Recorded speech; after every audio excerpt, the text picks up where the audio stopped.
Okay, let's get started today.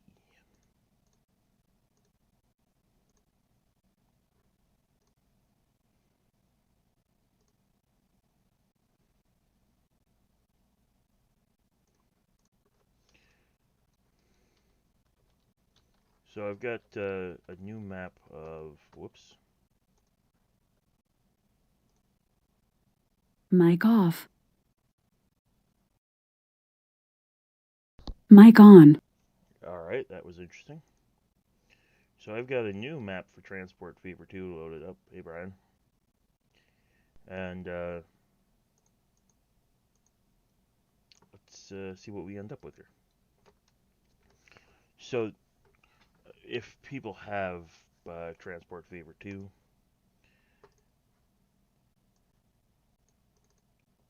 when you start Mic feedback on.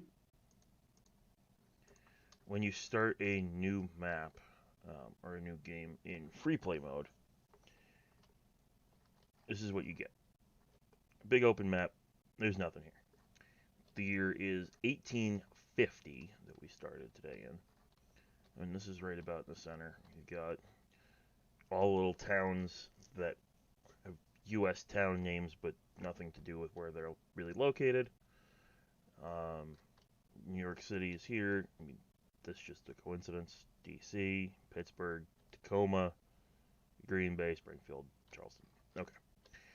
All the little tags are industry. So you get farms, forests, like logging operations, all that kind of shit. And then on the city name, there's two icons, and those are the two um, goods that those cities require. So New York wants, it's like fuel, I think, yeah, and food. So food, you need to bring uh, wheat or grain or whatever this is to food processing plant. It makes food, and then you bring the food to the city. So to make fuel, these are oils. You take oil to the refinery, which makes oh, so you make, I guess it's crude to oil, and then you bring that to a refinery or a. There's another industry. I don't see it though. Let's go to industries requirements.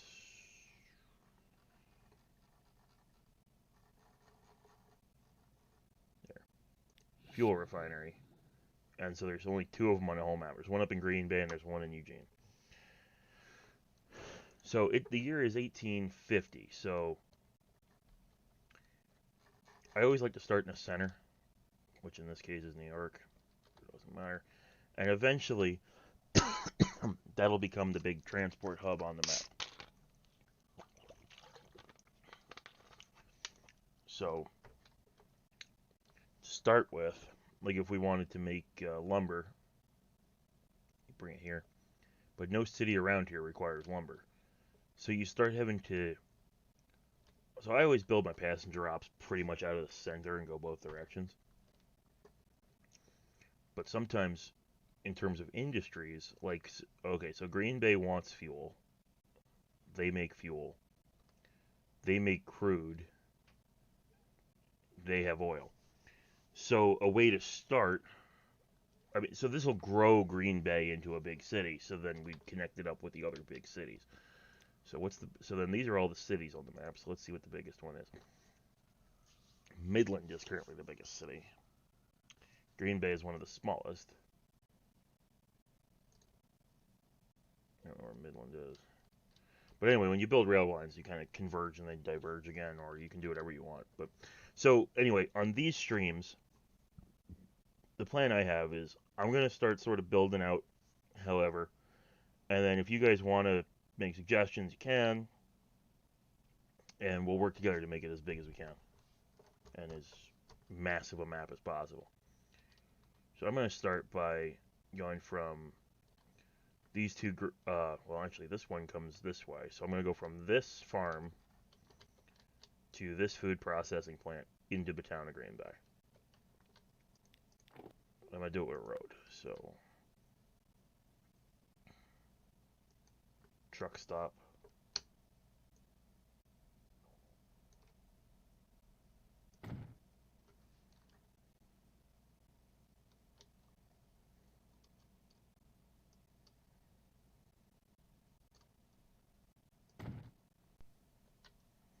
And then you can use a truck unload point where all the houses that demand bread or food are labeled. And so we'll just build an unload point there.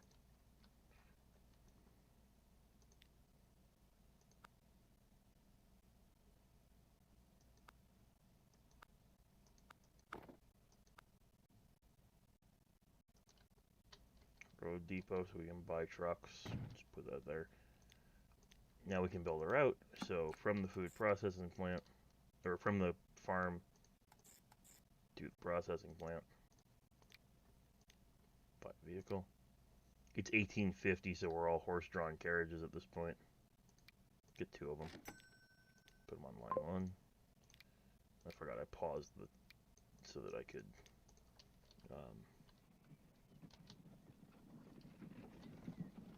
load this a little while ago.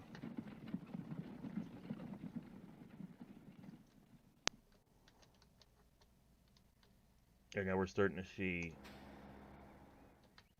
grain products ready for pickup. So there's 2 currently ready. I think each of those carriages holds 4 or something. Yeah. It says wood right now, but it'll take anything.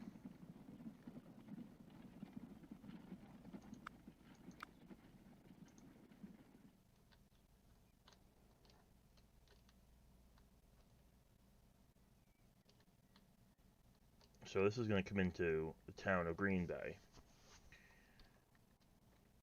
And we will need to build a line from... Nope, that's wrong. New line.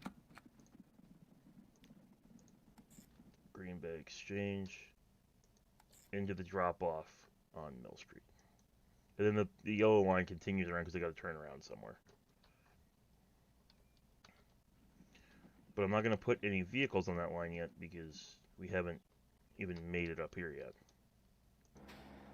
We've already got 7, which means that 2 trucks probably aren't enough.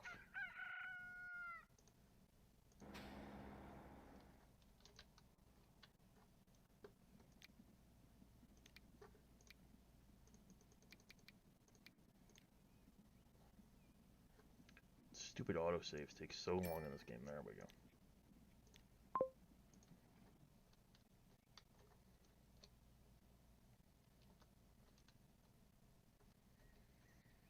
And then as more accumulate, they start becoming bigger bins. So right now we got 11 waiting to get picked up. So we're definitely going to need all the carriages at this point that we can get. You can also build bus services. So like if I want to grow New York,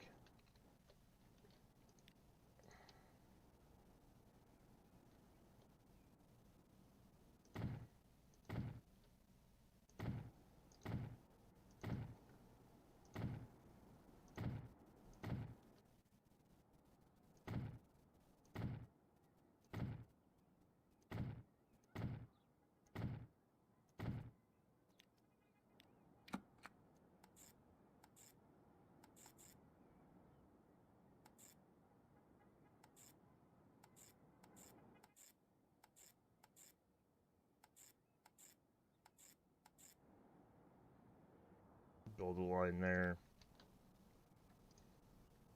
You can also build trams. I'll build a tram in New York, why not? But now I need to upgrade the street, so...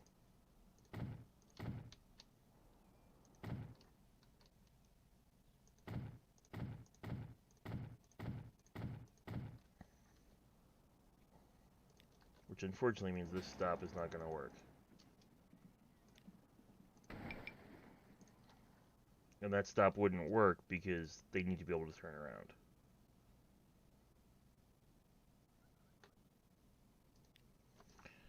Trains in this game are also ridiculous ridiculously expensive.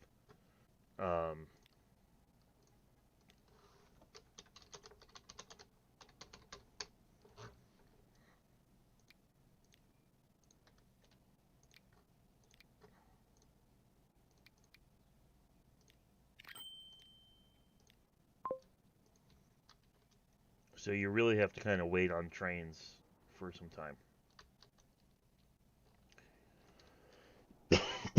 Alright, let's go back to our trucking adventure here.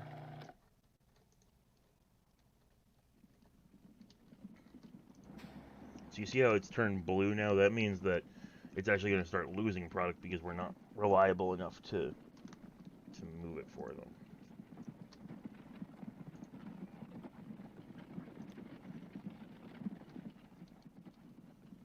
We're probably going to need even more carriages than this, so I'm going to get another 5 of them.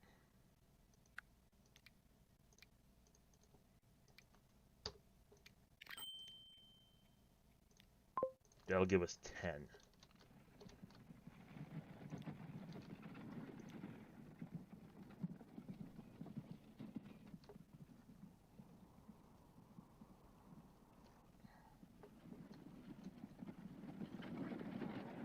Some of the detail they put into this game is cool too. Like, it actually says New York Loop on it.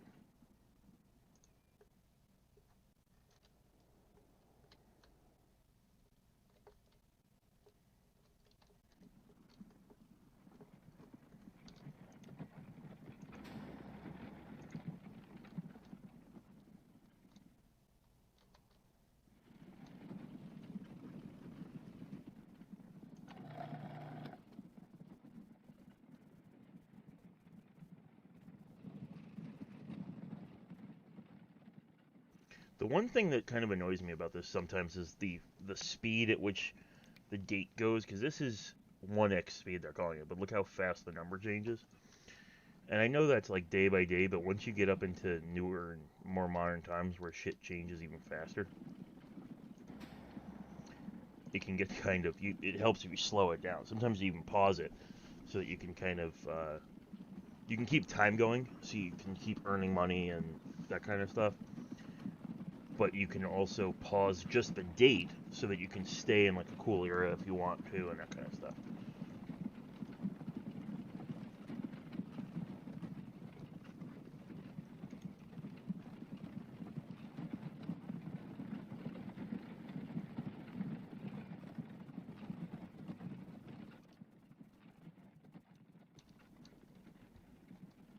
The other thing you have to remember about trains at this point in this game is these cities are still pretty small. So like, you can find out who's commuting where. If we go to destinations, basically everyone's coming around New York.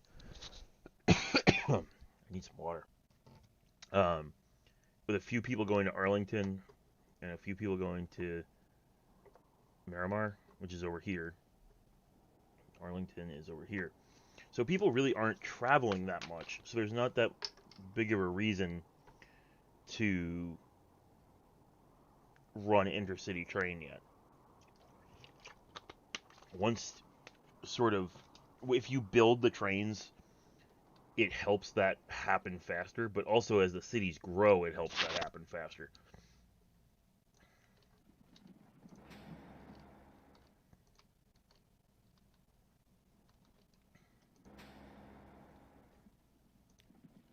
Here comes our first carriage now. So this is how much he's spent already. And he's made nothing. Because, let's face it, he only makes money when he's coming this way. When he's dropping off, right? That's when he gets paid, when he delivers.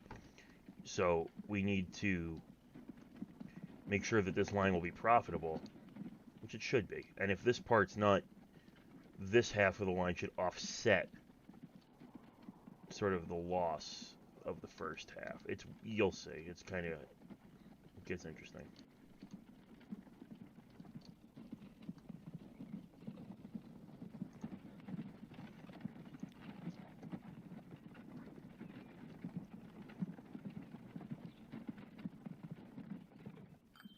Yep. So he made 7,000. So he made 4,000 from Ouch. From one round trip.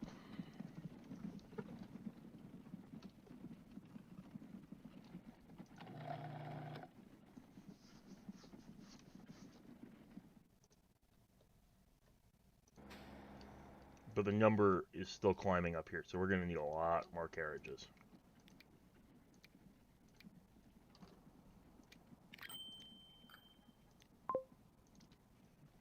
Now, so what this is telling us is that it takes 2 grain to make 1 food. So we're going to need a lot of grain. And then you can level up this processing plant so it's more efficient and whatnot.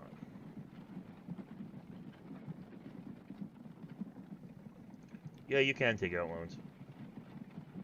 I mean, I think you start with only loan. Yeah, so I owe 5 million, which is what we started with.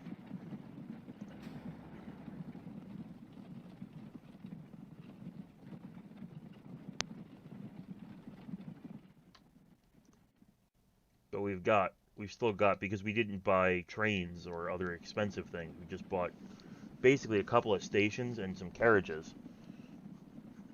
We've only spent about $1 million.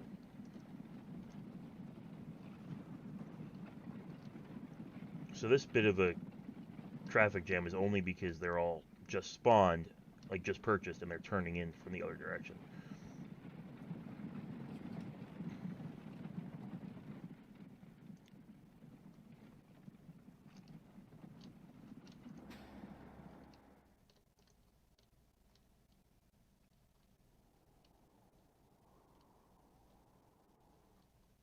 Alright, so it doesn't look like we're going to need all 10 of these. So let's move. So if we go to manage vehicle, we have 20 of them on this route. Let's move 5 of them over to line 2.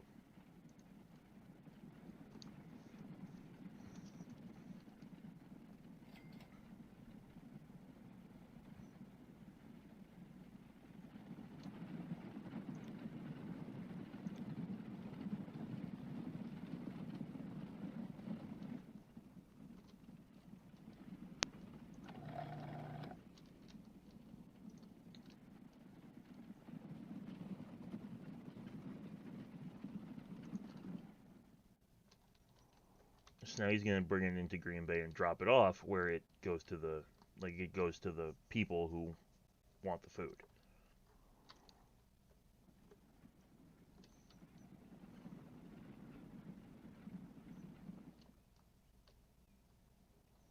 Now there's so many farms around here. At some point, the best bet will probably be to hook a train up that makes stops at most of these. But right now, that's very expensive, and we probably don't have the money to build that.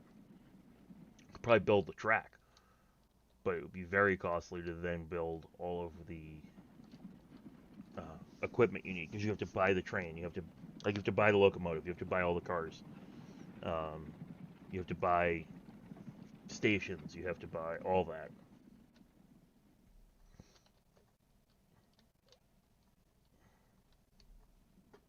So this is a commuter. So she goes from Green Bay to Springfield.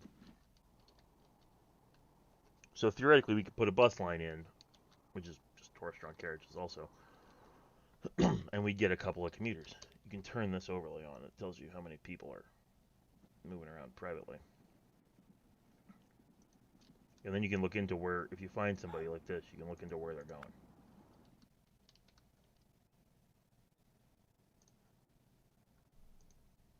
So we're actually doing, the green line is people who use public transport. The blue line is private. So you want to meet some industrial and some residential on the same route, and we're doing that, and apparently getting decent ridership.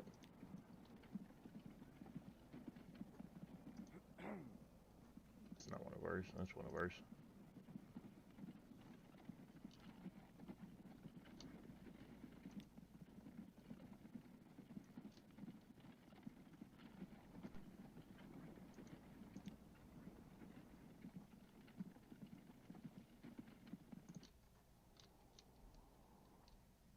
So if we wanted to, we could connect Arlington now. But Let's see how we do. I try to not build too many routes until most of my routes are making something in the grain.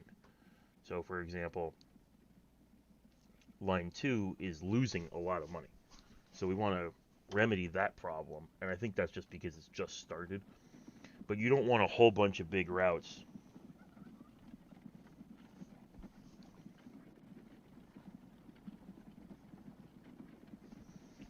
You don't want to open a whole bunch of routes that are all losing money until you can figure out if it's always going to lose money or if there's something you can do about it.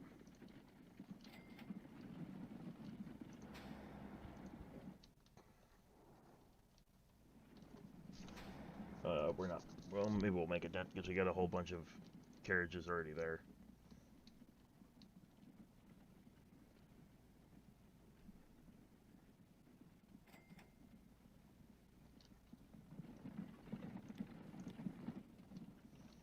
Yeah, nothing about railroading is cheap.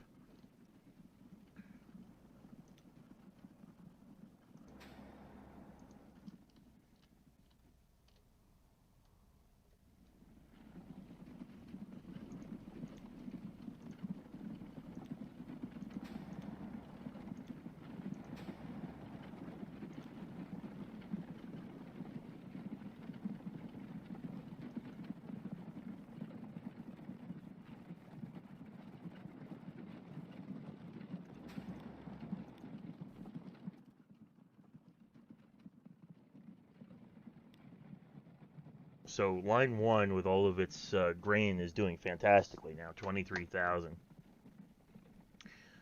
That's really what you want. You want it to be just a profit center if you can do it. So, and then you'll start to see when you build passenger stations that some stations are seeing much more business than others. Maybe we need more tram vehicles. So we'll do that. We'll buy 2 more.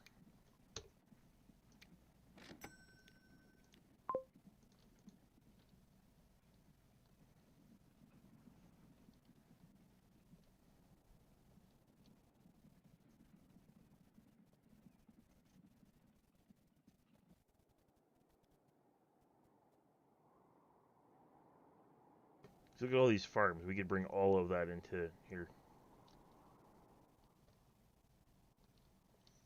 Oh yeah, trains will make way more money in the long run, but you have to come up with it first.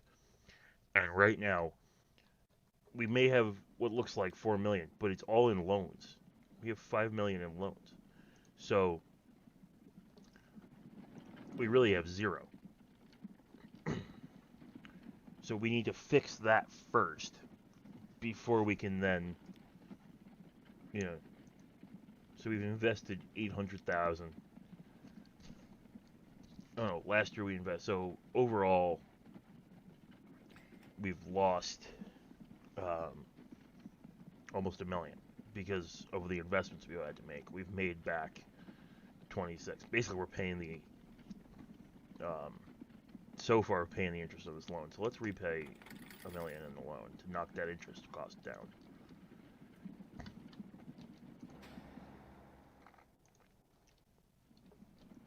And we're still not really making a dent in the amount of grain that needs to be picked up. So that means we do need a few more. Let's buy 2 more.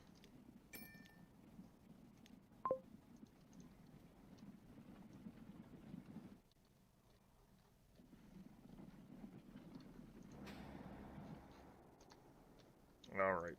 So when you start out in the 1850s, it's hard to get started. I mean, it's slow starting. The other game I have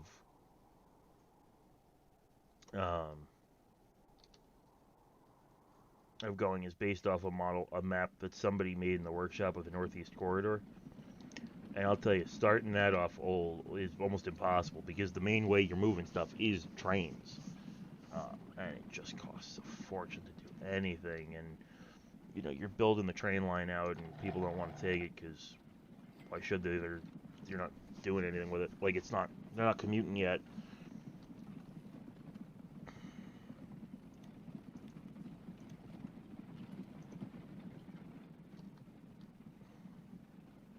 makes it difficult.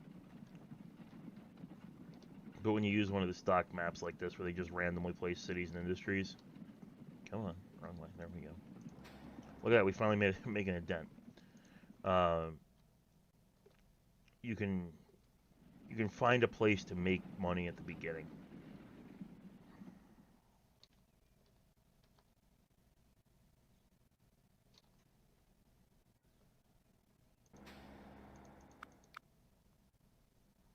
And see the city starting to expand. So the city will expand by itself.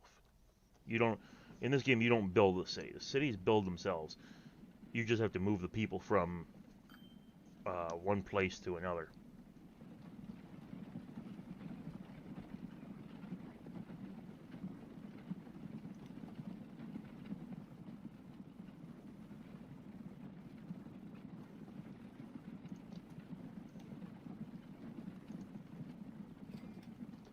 Okay, you really have to start small, and people don't get that. You know, I've watched other YouTubers with this game where it's like, oh, it's impossible to make this work. Oh, fuck, I'm just gonna use the there's cheat codes you can put in and stuff to get money and things like that. And people do that and they go, oh, see, now I've got this beautiful railroad built. It's like, yeah, that's great, but if you started off a little smaller,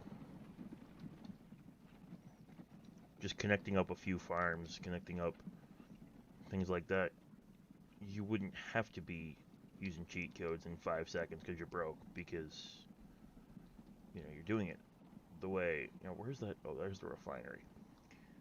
So like the more valuable a commodity is, the farther it can be moved and still make a profit.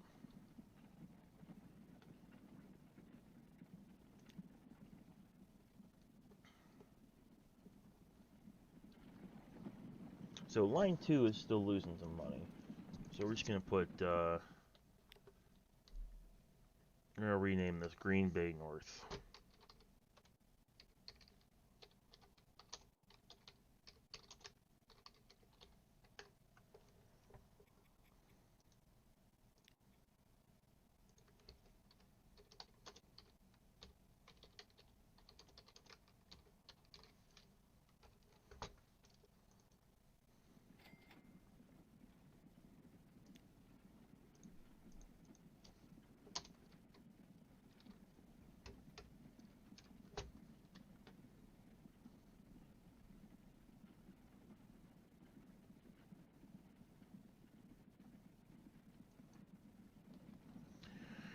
Yeah, so I'm gonna start this. This is not. We're not playing this all in one shot, obviously.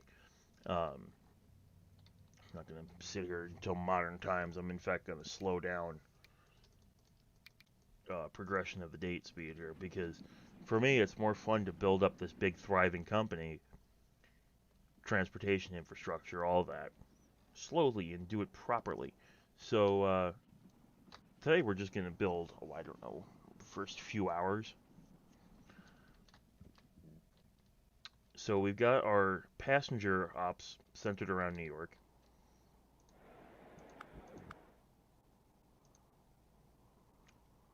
So Arlington and Miramar are becoming two real hubs for business around New York, which is fine, except they're far. So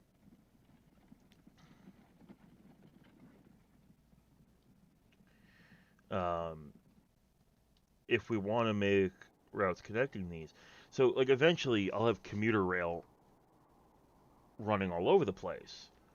But in 1851, that's not something that was really prominent. That wasn't.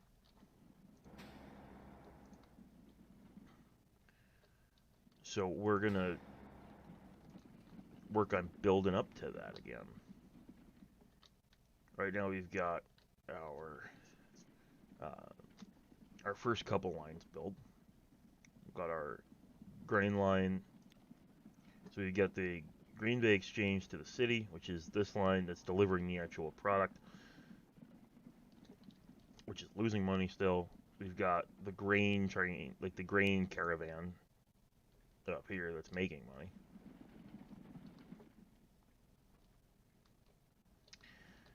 Funny you should say NJT, Metro North, and New Jersey Transit, because through. This game has mods up the wazoo, and the ones I have installed are PRR, NJT, LIRR.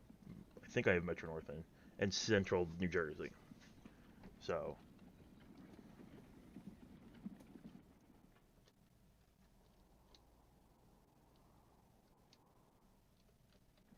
if we click on the industry, you see that when you get to the 100 out of 100, I think it's 90 out of 100, you can actually upgrade these buildings so they transport and supply even more.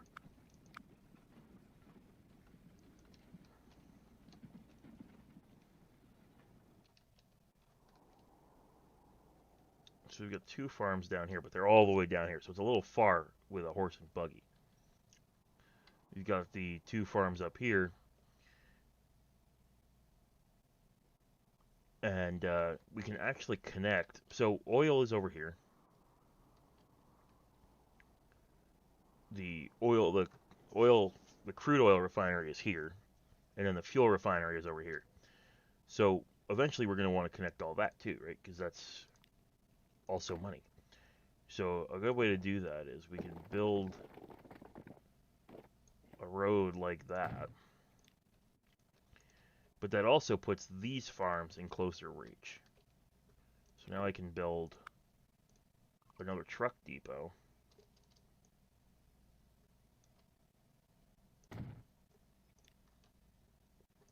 And I can build a line from here to our same Green Bay Exchange. And call this one Lower Green Bay.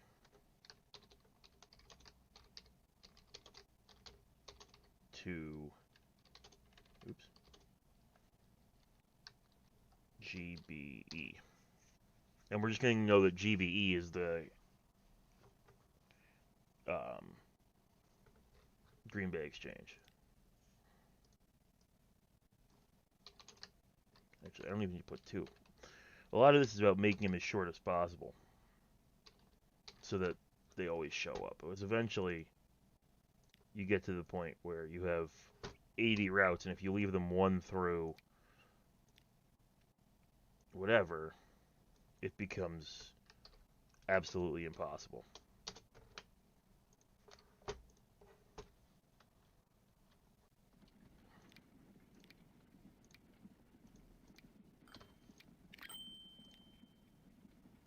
So we're investing a lot in buying vehicles to move this stuff, but that's all worth it.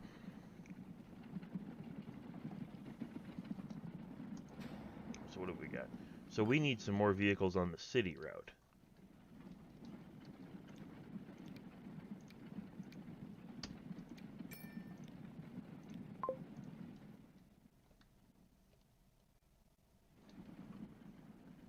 And eventually they space themselves out. So like they'll be bunched up when you first start, but then just based on how long it takes to load each one, they kind of space out to a regular interval.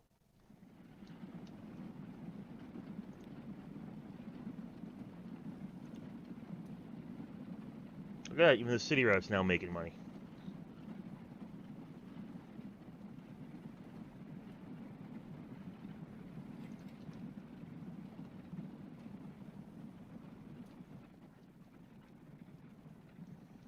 And you can make these depots huge. You can configure them for all sorts of stuff. You can have roads that come in from the other side and make them like one way and stuff. But it's really unnecessary when you're at this early date.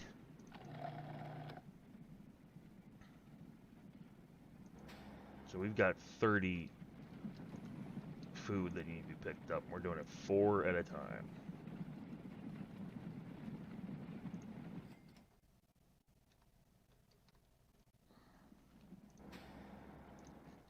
Alright, so while this is also why it's good to build 2 sort of separate networks at the same time. Because while that's building, we can come back down to our New York passenger operation.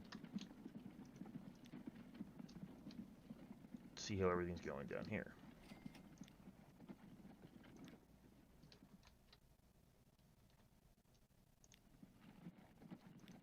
So clearly this route is doing decently, because with 1, 2, 3, 4, 5 trams, we're making 25,000. So we're doing well in that sense. The Green Bay North to the exchange is by far the best. And then the city one is finally starting to turn a profit, partly because we're using more vehicles. So one way to... There may be people commuting into... what is this? Miramar? From New York.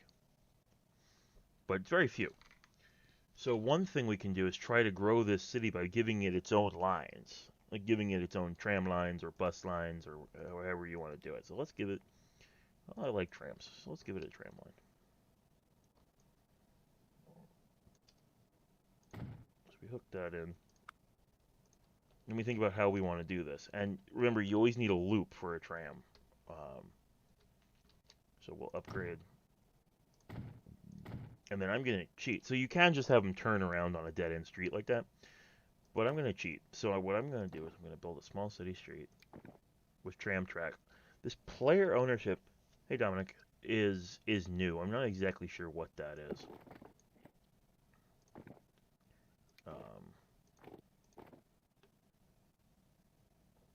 But I'm going to say no for now. Because I think that means that only you can run over it. And frankly, I don't need that. Tools, tram line, and tram line. So these are just going to go in this like one block loop for now. And then as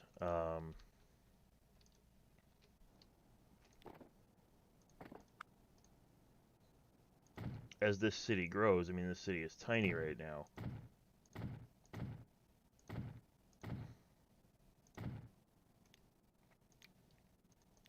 It will, oops, wrong button.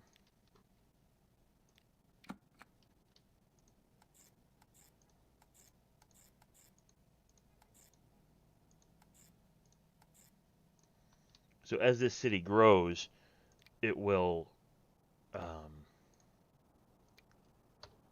probably only need 2 vehicles for this one. And now I need to rename this line because I forgot to.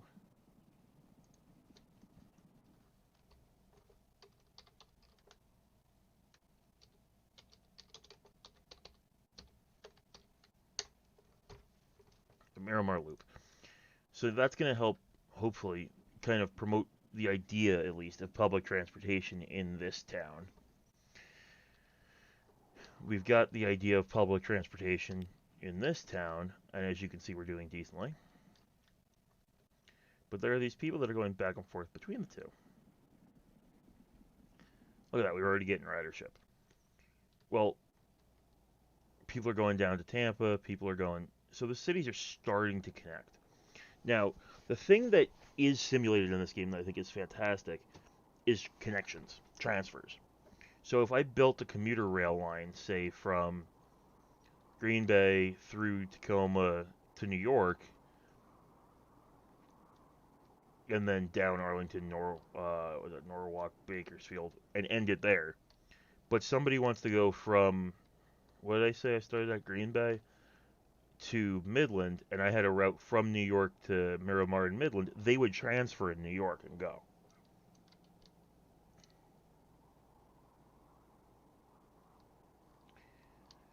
So it starts sort of the process, basically. I'll say it like that.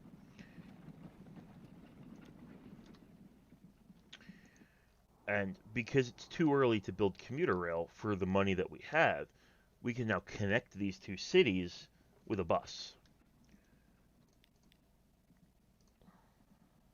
I'm going to build a road depot. Probably should have turned that, but whatever.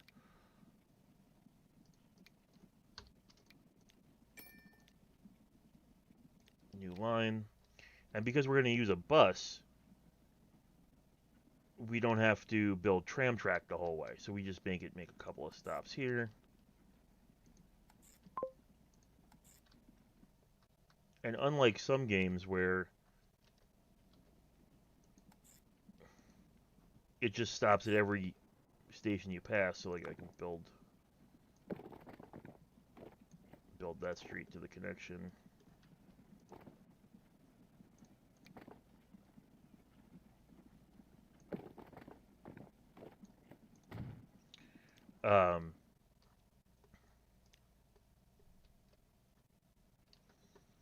It only stops at the stops that I tell it to stop at. So if I don't want it to make Lake Street, I can just take Lake out.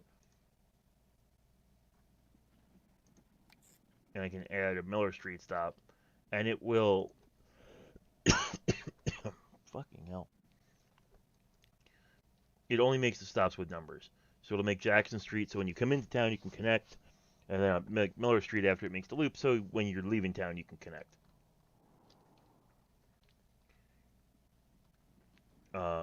So I can change it up. I can take out Church Street. And I can take out Jackson Street. Which I apparently added twice by accident. And I can go to College Street and I can say it stops. So it'll loop around right there. And then I just made an oopsie. So after Lake Street, I want to add this stop. Oh, because they're both Jackson Street. That's not confusing at all. And then I can rename this line 1. Every time you have a new line that you haven't named yet, it calls it line 1. So I can name this New York.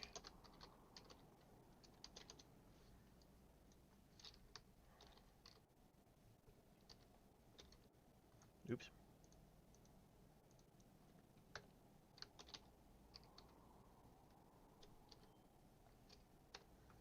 New York Miramar. And then these vehicles are so freaking slow that it won't probably be very popular. But at least it's there if people want it.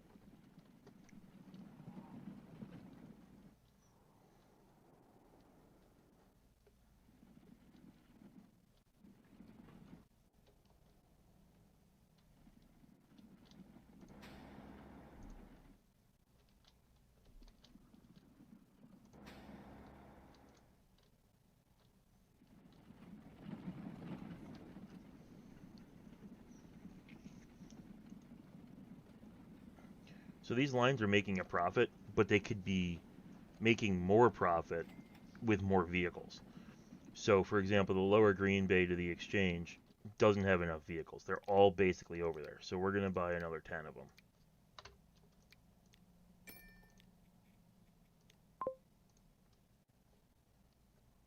See, we put 10 on, 1, 2, 3, 4, 5, 6, 7, 8. Only, whatever.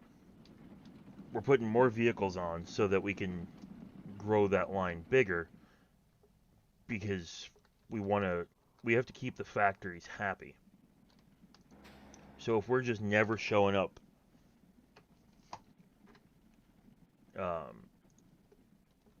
for pickups, then we have a problem. They get mad and they won't ship.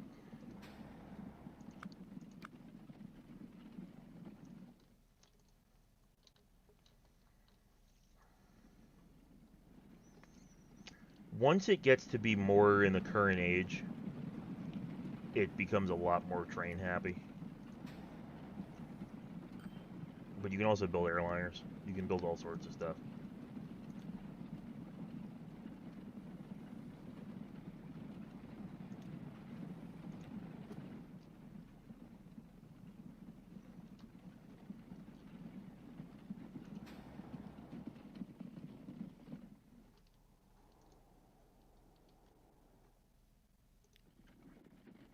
So now I know for a fact that probably the New York Miramar line is going to lose money for a while.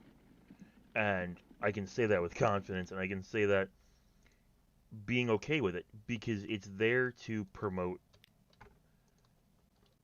the transit line. And see, we've already switched it over to public transport now as 3. So that's kind of what we want to see is this. We got 1 blue, 3 green. So we've got more people using public transit than we do private. And that's really the point we want to get to. Now you can see it's 1852 and we're starting to see more of these blue lines appearing between cities. But when the number of people going between is like 7, it's not really time to open a commuter rail line. It would be more time to open like a commuter bus line.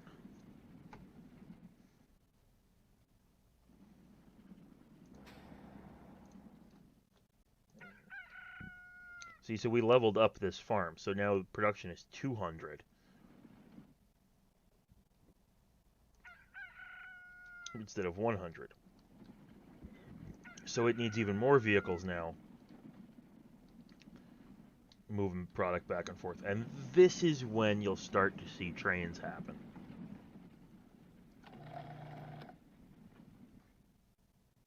So like right now I probably could profit with a train line here. But we've already invested all of the money that we invested into the carriages, and so it's sort of a double-edged sword. You know, we have to put money into carriages to level up the farms. But if we do that, you see our transport here is 0. So we need to get this up. But if we put all the money now into, if we didn't put the money in before into carriages, we wouldn't have leveled up. But if we hadn't leveled up, we wouldn't need the railroad. But if we hadn't leveled up, then we'd have the money. So it's kind of you have to figure out how to make it work. And like I said, once we get farther along, it gets much faster paced and all that. Because these numbers become millions, not thousands.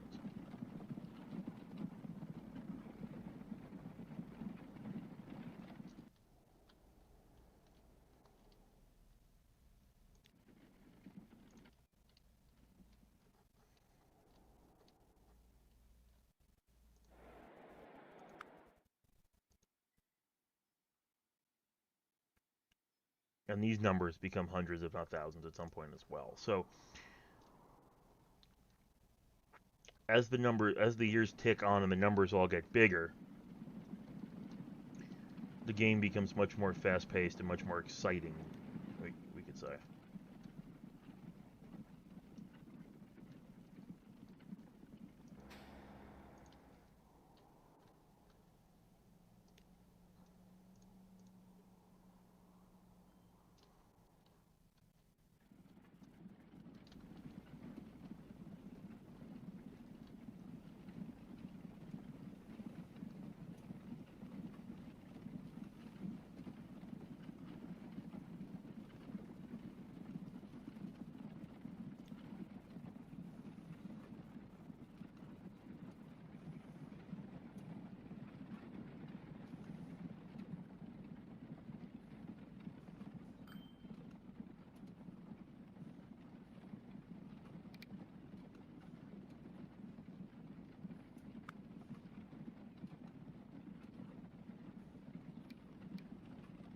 See, it's got a whole thing of track here, because it really wants you to be building trains. I mean, in the end, the big way to make money is the railroad. Trucks will never do as well. Any of that. But trains are such here, let me look. So I can build a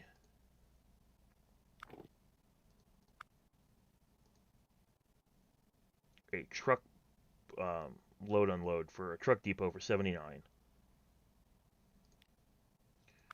Or I can build a cargo station for 188. So, and that's only with one track. You know, you can build these things massive. So like that's over 1 million. If I make the platforms even longer, it's 2 plus. You know, so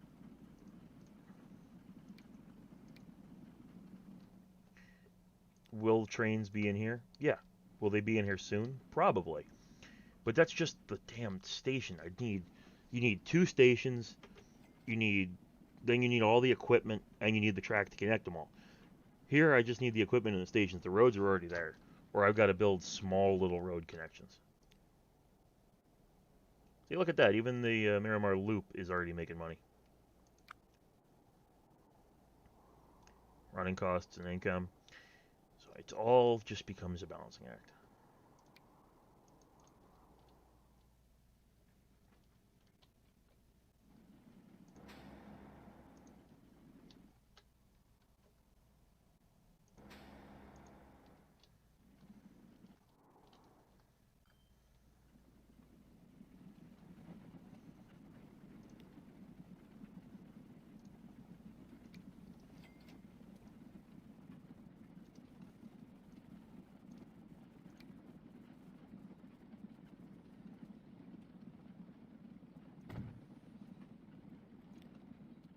So I need at least 2 tracks for this train station because I've got several lines coming in and out. So I want it to be nice and fluid. I'll build commuter rail up to here, and then I can move all the... So basically, if you start to build trains, then you can start to... Here, I'll build this as a terminal. So I need 1 track.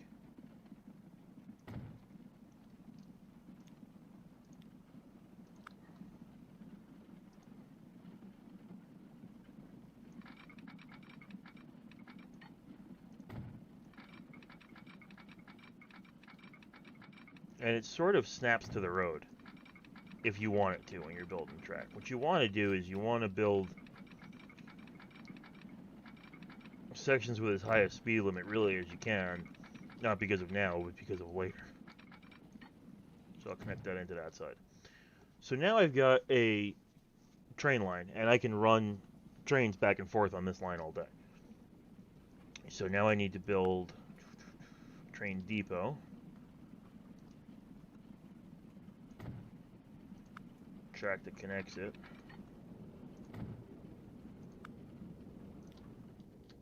I don't need signals yet because I don't have passing sidings. So now we get to see how blinking expensive trains can get. So $43,000 a year just for the locomotive. And then you need the gondolas to handle the grain. And those are $200,000 a piece. So, and this is a 6-wheel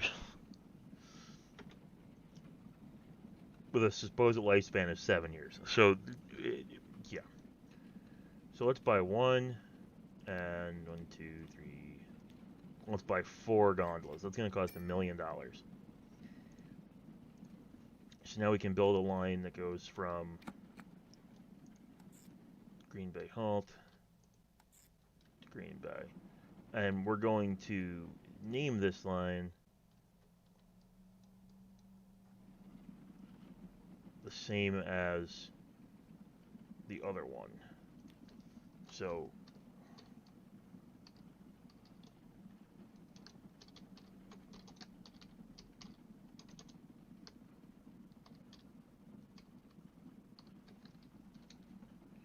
GBE, but for now we're just going to put RR so that we know it's a train. You can also sort, so it'll come up. But so now let's put this train in service, and it's still going to favor giving stuff to the... We'll see what it favors. Sometimes it favors the train, sometimes it favors against the train. But once we get the train on the line going, this is faster anyway. So this can go... It can hold 28 and it can go 25. These can each hold 4 and they're going 11. So once this is done and running properly, and if it starts to turn a freaking front, and yeah, once it's running. See, it's already cost me 15 grand just in ops cost. I can shut down this line. First thing I'm going to do is I'm going to move some of the vehicles over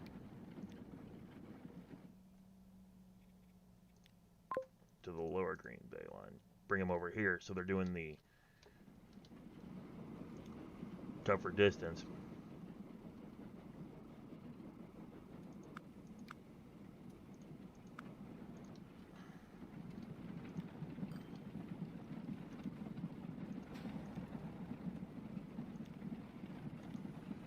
That'll also reduce the traffic jam that inevitably is going to fall on that road.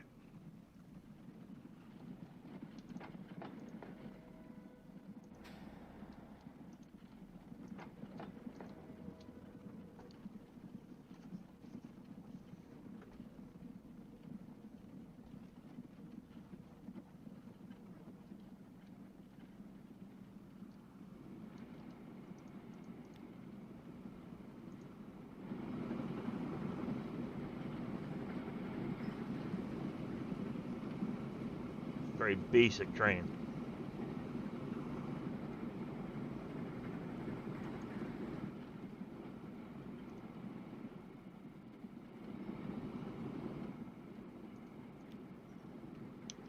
costing me a lot of money to do this. So let's hope this makes money. So we can hold 28. I know it's showing coal right now, but that's not what we're hauling with it. That's just an example. So when the carts can hold multiple things, they pick one and use that as the initial. But once it realizes what we're hauling, it'll switch.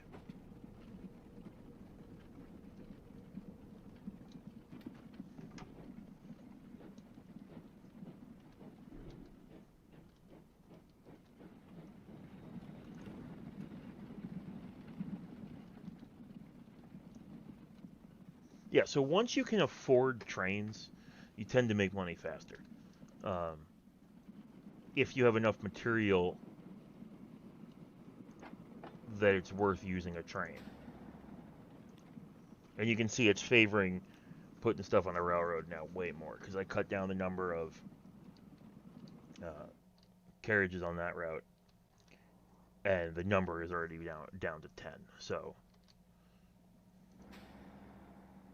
they're always going to favor the most efficient form of transportation. So we're doing good. Transport 76%, shipment 122 out of 200. We want everything to go by train now. We don't want it going by carriage, because we want to put the carriages onto the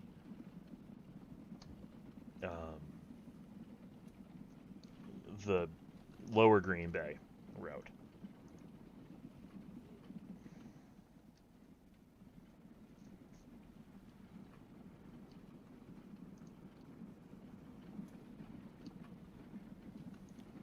The one thing with trains is you'll see your deficit like that 55,000 go up way faster than you will with horses, because they cost so much more. But then usually it pays off in the end, and if it doesn't pay off in the end, you have a problem.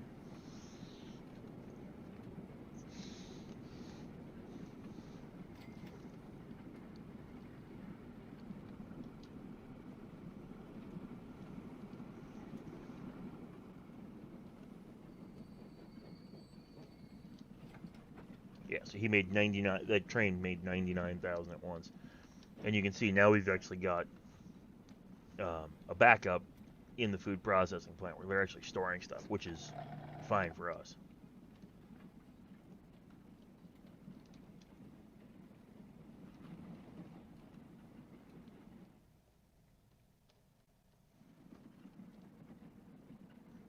Yep, so they've completely favored the train. Well, almost completely favored the train over the carriages. So we'll be able to shut the carriage line down and move everybody over here where we're picking up way more than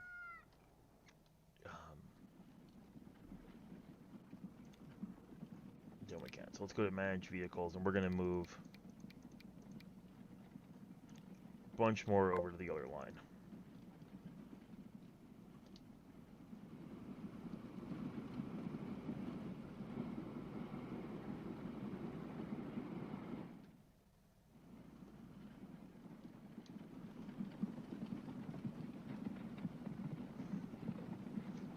Now, it would be difficult right now to build to the other industry, because we only have a single track, right? You can't have two trains running on the same track. Well, they can go the same direction on the same track, but they can't pass each other. So if we did build that, the one that hooks off would have to wait at the junction while this train is here, and then the opposite of that as well. So there's actually now more sitting here than this train can hold. So that means we're going to have a full train.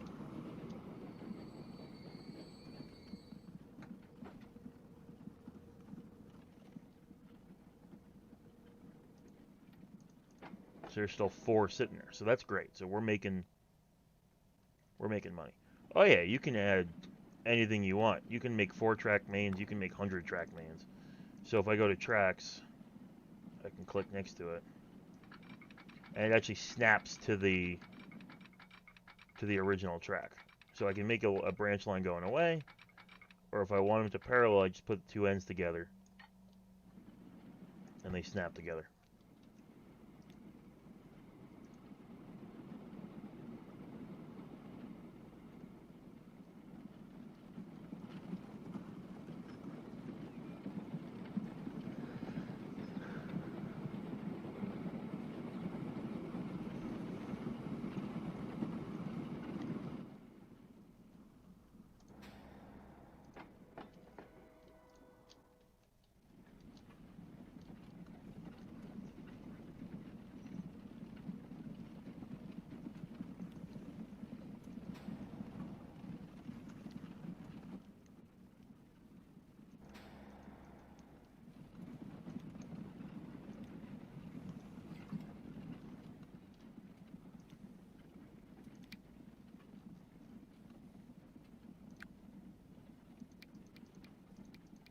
Alright, I'm pulling the last of them off from the road, putting them into the city, and I'm going to just delete the Green Bay North line. Because we don't need it anymore. We're using the train. Now we're going to have to go to manage vehicles, though. Edit. Because 28 is not going to work anymore. We're going to be too big for that. So we're going to add 2 more gondolas to the train.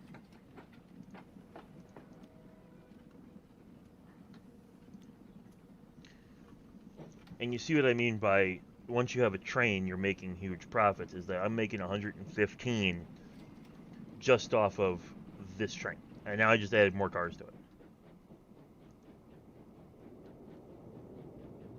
Now this is a stupid way to do this. So I'm gonna help my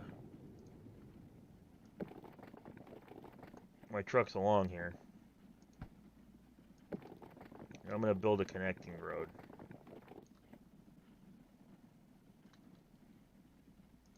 That's a little bit of a shortcut. Oh wait, I missed the exit. Like I missed the street. I'm an idiot.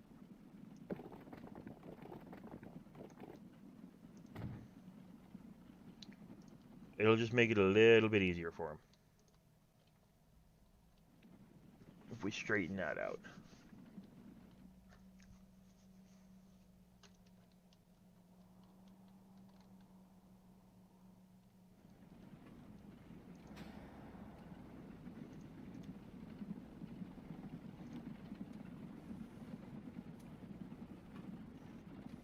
So we're actually, the route that we thought wouldn't make money because it was too early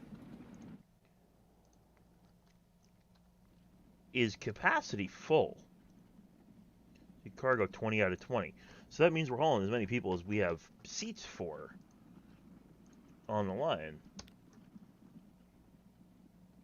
We just don't have enough seats. So we can fix that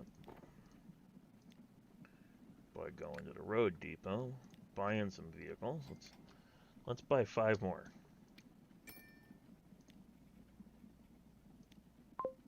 Put them on that line. Now that line is still losing money, but sometimes it's worth it.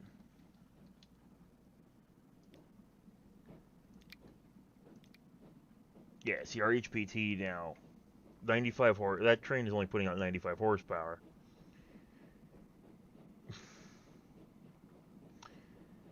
Or not enough really to haul this whole train, it's just mediocre. See, so if we're on a grade, a high grade, only go 7 miles per hour.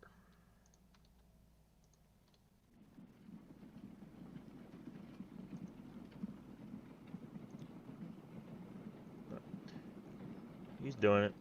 It's going back and forth. Eventually, better technology will be, better engines will be built and whatnot. And so right now we're way over capacity on the Green Bay Exchange to the city route. But I don't want to build a train line right in the middle of downtown yet. I want to see, because I want to start my commuter stuff out of New York, I want to figure out how to grow it that way.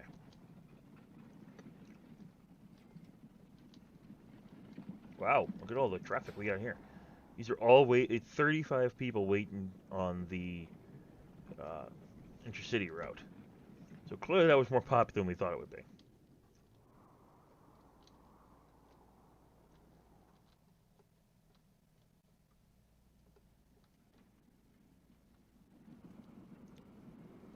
Comes a completely full train with a station that's going to have more than we can handle when it gets here. So the fact that those chevrons are running means that we're meeting all of the specs that the industry is demanding.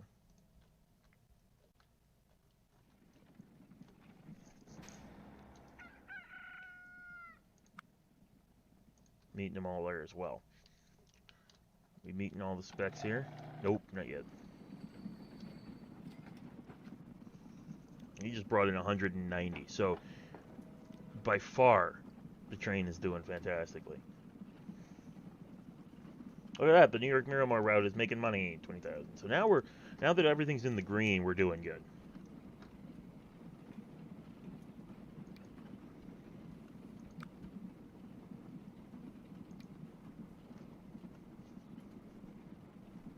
And the reason we're still in the red is because of investments. You know, we're buying expensive vehicles, we're building roads, we're getting the hiccups. So we're doing stuff that's costing money to do, but we're not. No, we didn't turn a profit. So we're spending 39,000 a year on the loan. There's nothing I can do that right now because we can only pay it back in 100,000 increments or 500,000 increments. But we would have turned a profit had we not built a train line.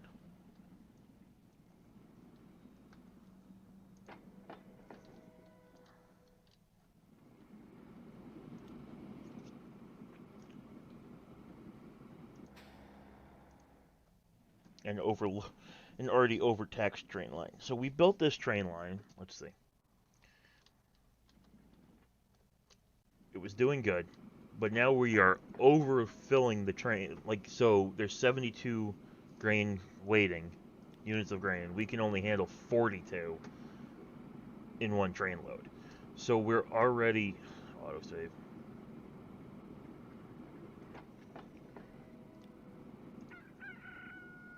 We're already pushing harder than the train. Like, we're already having him being asked to move more material than the train can move. But I really don't want to have to put the carriage line back in because I don't want to spend a whole bunch more money on carriages. Because this line is doing just about all it can with its carriage fleet.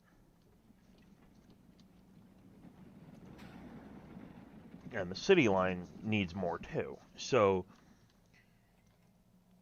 it becomes a balancing act, and you have to try and figure out how to keep up.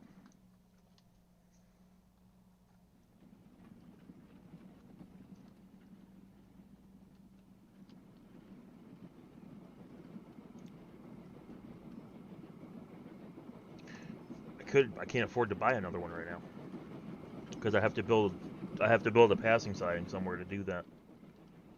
And because I'm hugging the road,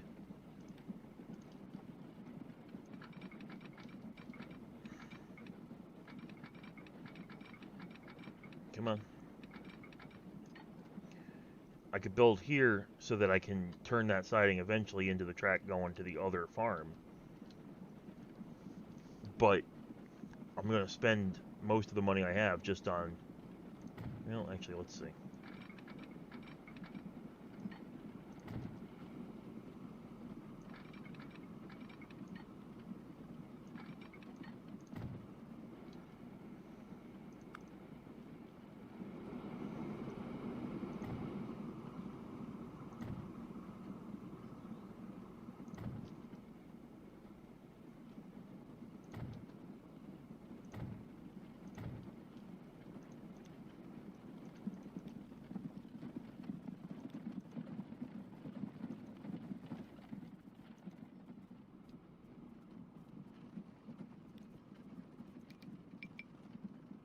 That's not what I meant to do. So that should work now as a passing siding.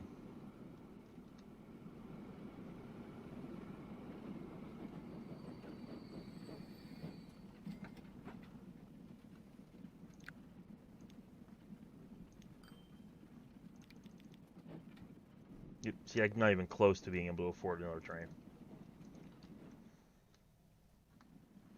So what I should do now is actually repay part of that so the interest is lower every month.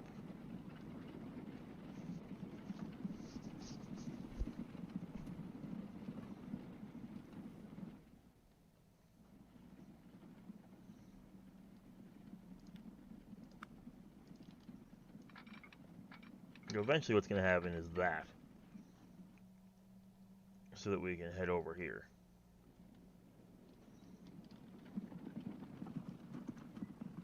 you don't have any choices now. Your only choice now is a simple crossbox.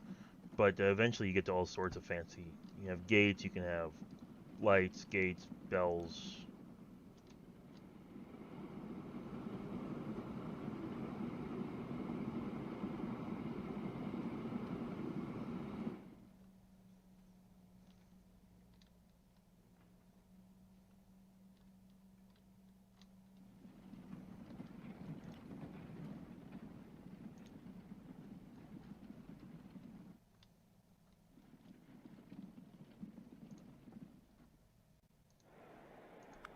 You can look at the charts for the cities too. So like this one says, you know, how Green Bay is doing. So jobs growing, population growing, shopping facilities.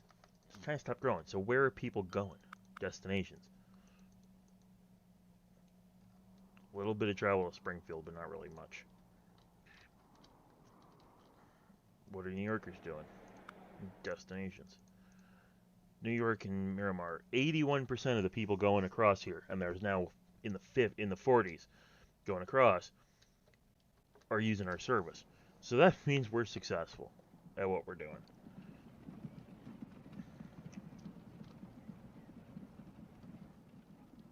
I mean, look at all the people waiting to go the other way. 29.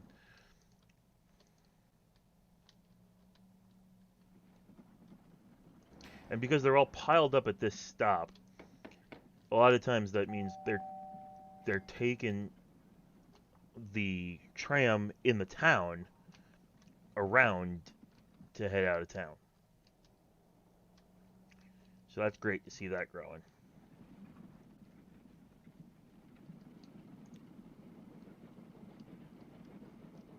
So he's got 42 on him this time, and there's still 75 here. So without a doubt, we need another train, and it's worth the investment. So we're going to take out about $1 million so that we can buy.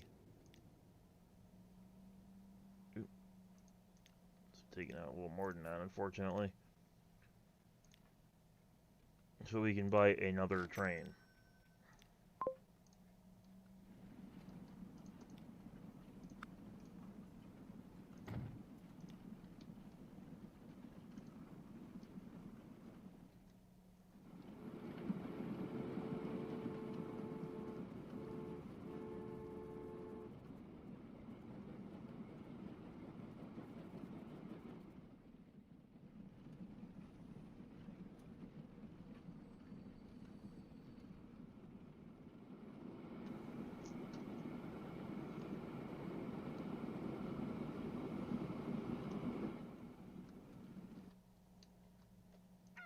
Yeah, because we've now maxed this out, so they're transporting like crazy.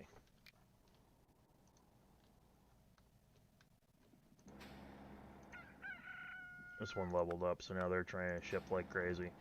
So we're going to need to basically connect rail.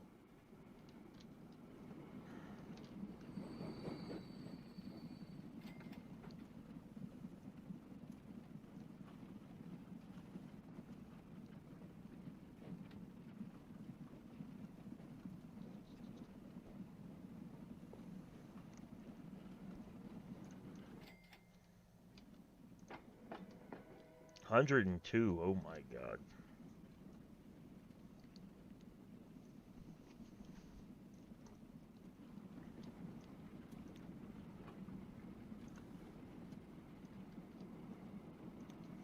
So 42 grain, 42 coal cars, because again, we just bought a new train and we haven't hauled with it yet. So for some reason it's thinking that this is not a passing sighting. So let's try moving our signals back a bit.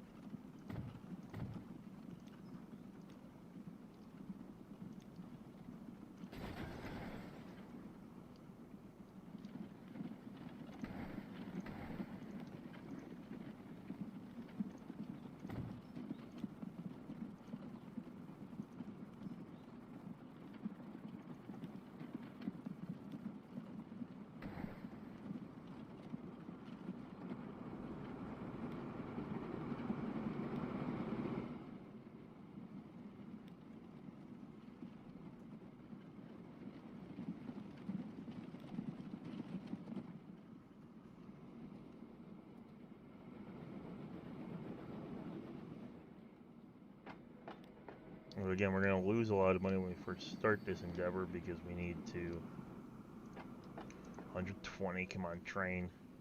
You only hold 42.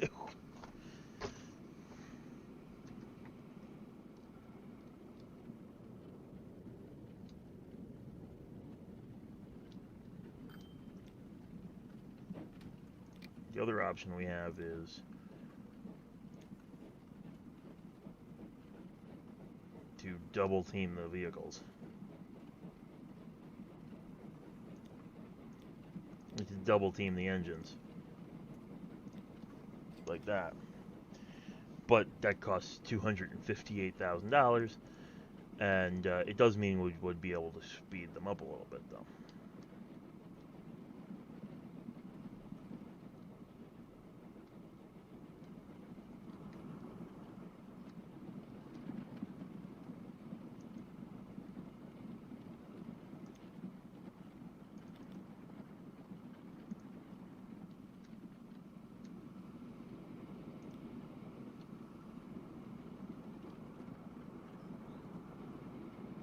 Yeah, I don't know that it's going to work.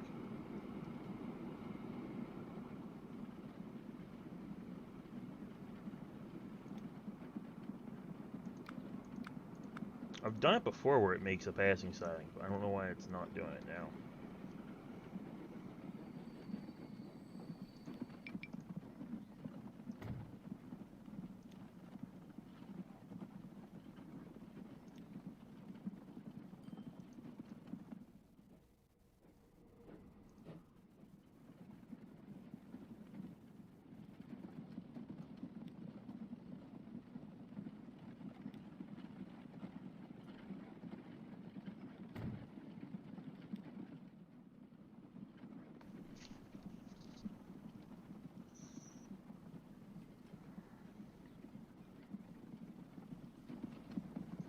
It should work, but I mean, worst case scenario, since they're going to pass here every time. Let me turn this guy around again. Is you make this one way. You can delete this signal.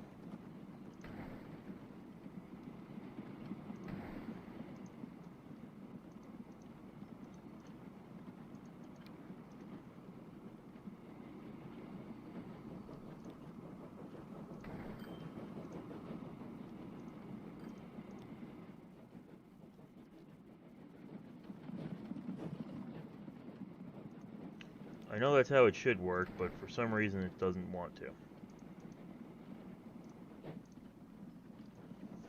So you just make it so that it's one way each way. One side goes one way, one side goes the other way. It works out fine. Especially because it's just two trains swapping places.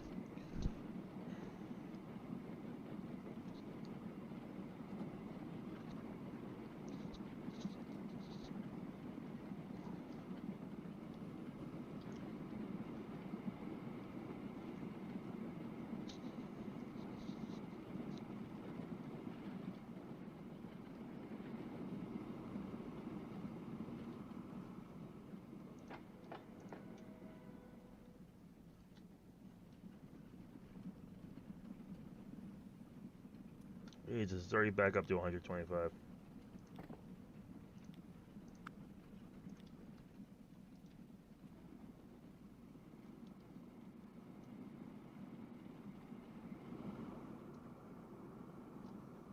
We may have to actually double track the damn thing.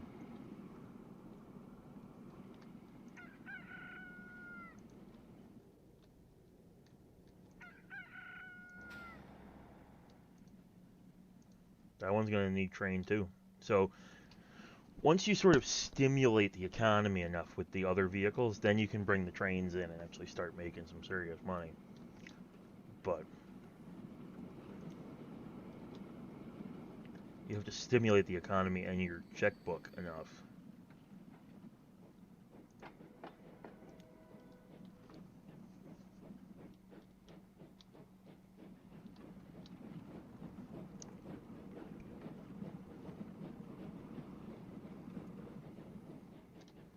Alright, let's go back to the passenger operation and see how we're doing.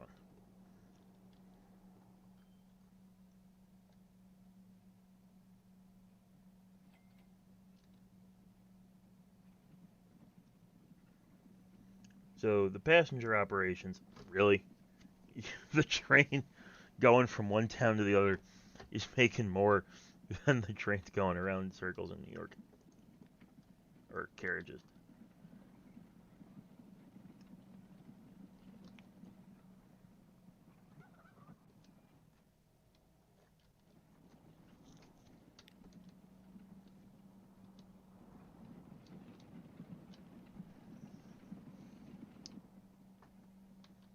It's exactly what it is. It's a balancing act.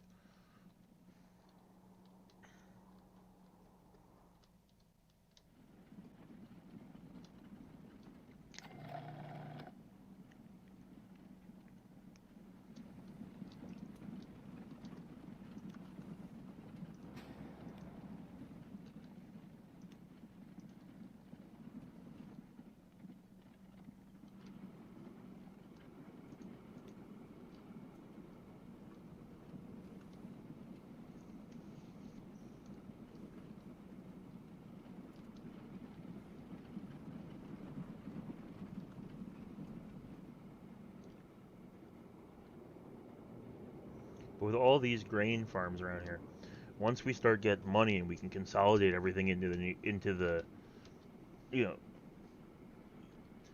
into this processing plant, we can start to, well, before that, hopefully, I'll start to build commuter rail, like on this route here. Probably what I'll do is I'll go like a Miramar, New York, Arlington route, maybe all the way out to Vancouver, because we can see people are traveling that far. Something that just goes across like that, up to Elizabeth and to Killeen, across that way, maybe to Midland. You start to build like, okay, this route's getting busy. Let's build there, and then it makes some money, and then that allows you to say, okay, well now this route's doing okay. Let's build here.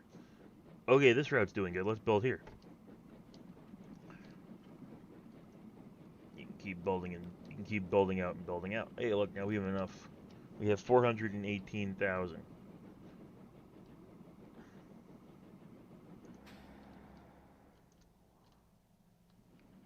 So let's actually. We're not gonna be able to double track if we built too close to the road. Let's build out like that.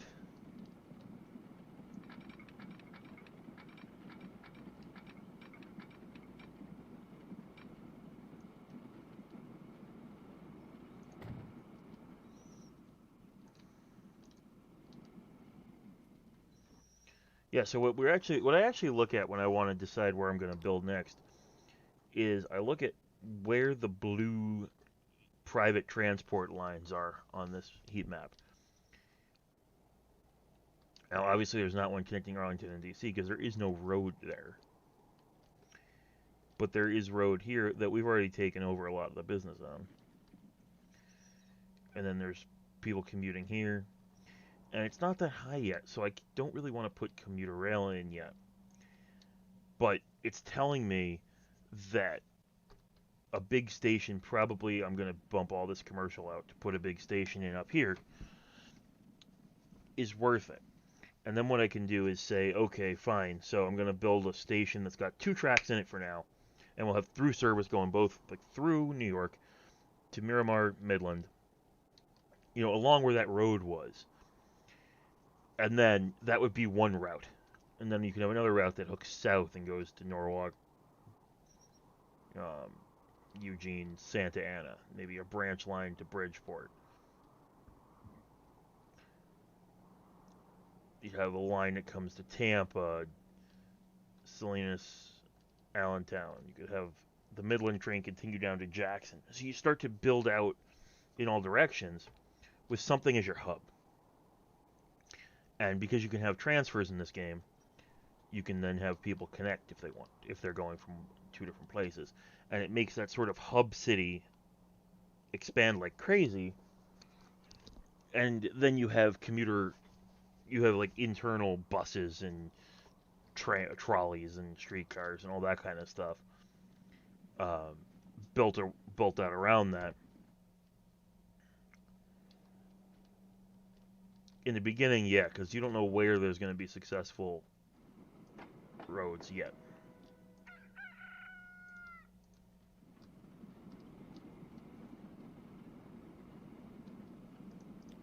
So, in this case, yeah, because it's in the center of the map. So I'll take a central city and then build out from there. So in this case, we've cracked over 500,000. So I could buy more vehicles, but I don't want to. I want to get that. I want to get this loan interest number down. That's what my big goal is here.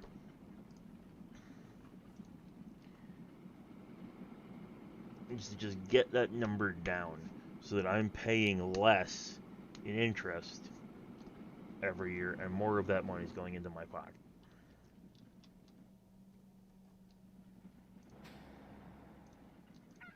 So we're doing an okay job keeping up. We really need to get better at keeping up there, but it'll work. So like when I build commuter rail from New York, it'll probably curve out here. Or actually, it might curve up this way. Might curve up this way, hook around and get these 3 cities. This will probably be a shuttle, actually. But anyway, so whenever I connect into Green Bay, there'll probably be I'll build a freight station in there, like a freight platform on the commuter rail platform, and then connect this train up to the whole network, and then I can run freight trains to any city I want to, because it's all connected to the commuter rail system, and I'll have those lines connected.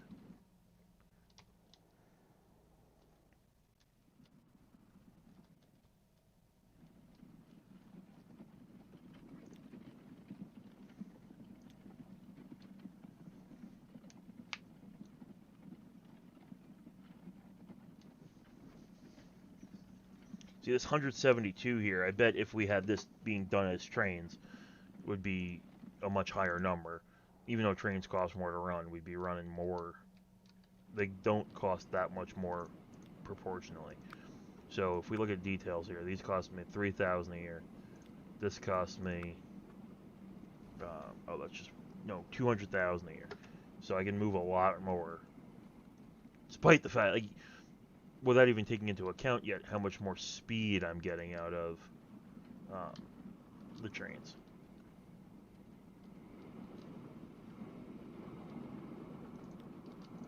So one thing I'm going to do is I'm going to finish, now that I've got some money, I'm going to double track that.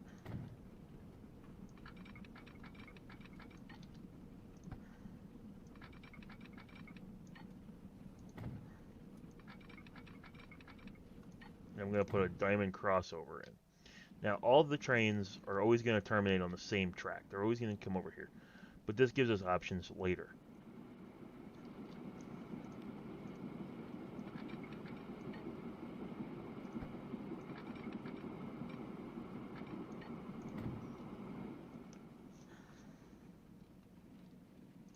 Well, the tech will get better for the trucks too, but yeah.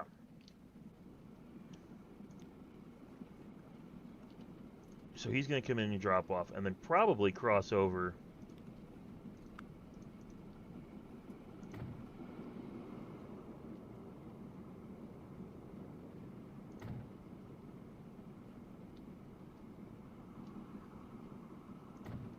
Probably cross over virtually immediately when he turns around right here.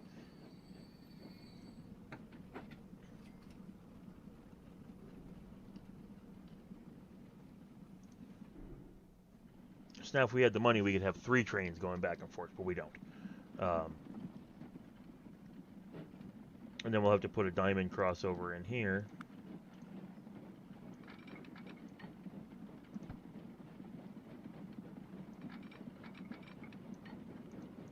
We're going to have to modify the way this whole thing is laid out, I guess.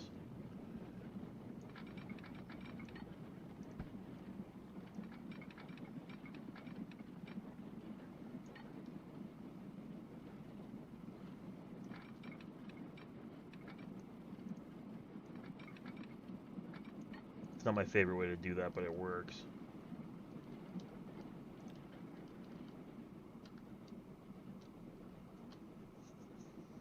But now the two trains don't have to cross exactly where we hope they cross. They can pass each other anywhere, which will speed up the service.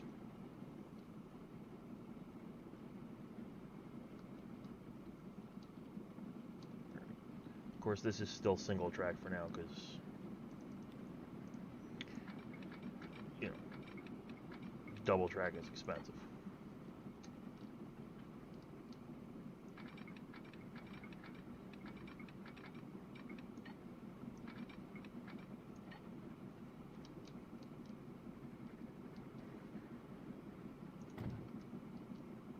So in the end, we want to get to the point where we have a train cargo terminal building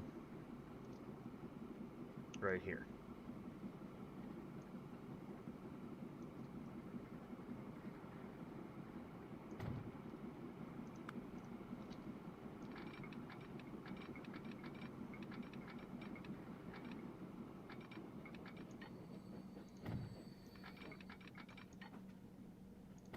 Now at this point, we can't afford to build the train itself. We can't afford the cost of buying the vehicle.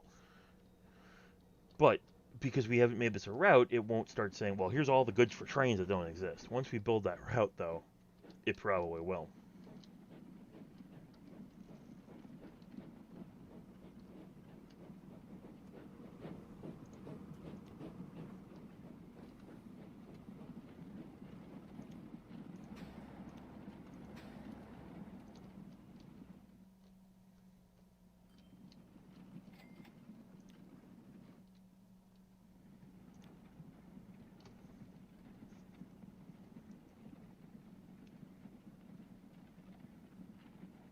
Now, we don't want to go too crazy because we do want to make... Last year we made a big profit. We want to do that again. So, we do want to be a little bit careful. But, at the same time, we want to keep building. Now, again, balancing act.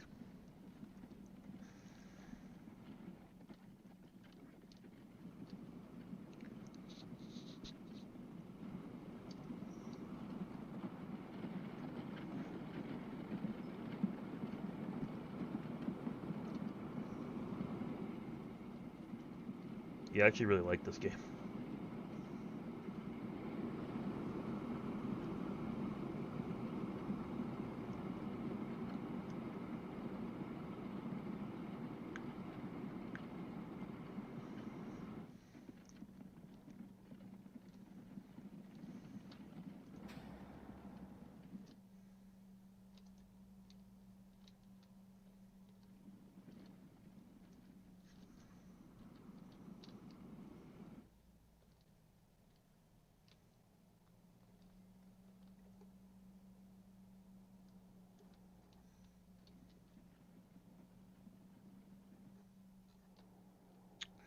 Well, it's different. This game is more about building the system and managing the company than it is about driving the trains. So no, like I'll probably play this for a few hours today. I mean, we're already at an hour and a half. I'll probably go another 2-3 hours, something like that. But then tonight I'm going to be on Run 8 or whatever, just for fun when I'm not streaming.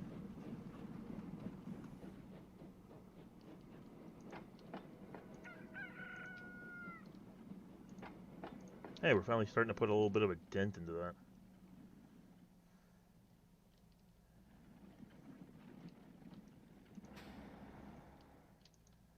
Not that one, though. And of course, in a perfect world, I'd love to hook in more of these grain farms. We got 1, 2, 3, 4, 5. I mean, this one's close. So for that kind of thing, once we get the train line worked out, once we get the trains going here to a farm that's already been expanded, then we'll move all the cars, or the buggies, I guess, to this farm and begin the process all over again of expanding that farm to the point where we can't keep up with road vehicles and putting in a train. Because look at the balance sheet for the train line.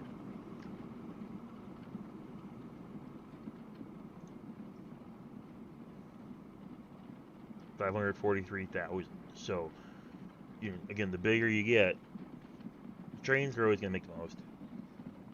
And then, if you have the ridership for trains, they'll make the most. If you don't have the ridership, you'll lose your shirt, and you'll lose it quick.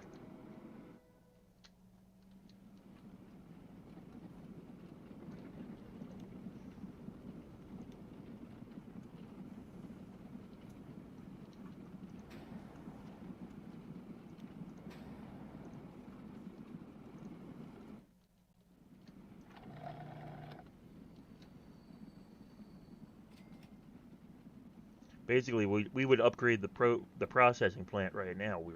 If we could ship enough. But because of the buggies not being able to keep up, more money with freight than passenger. Not necessarily. It really depends on how much stuff you have to move. If you have enough people that want to go from point A to point B, like on my northeast corridor, which I'm just playing by myself, not on stream.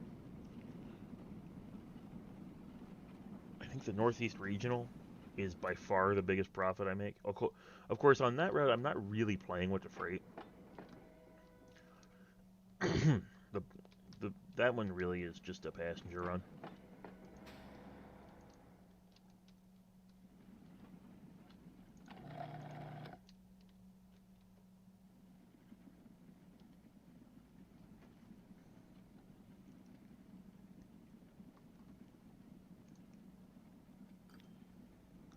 So how's the, wow, my most profitable passenger run right now is the intercity run.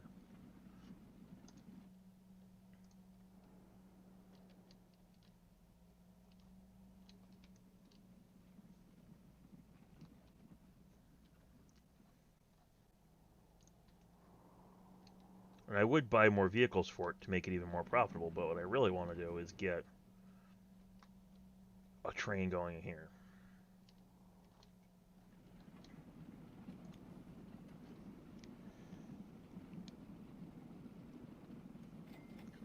But those trains are $1 million a hit. More than that, they're almost $1.5 million. You can see where I bought trains.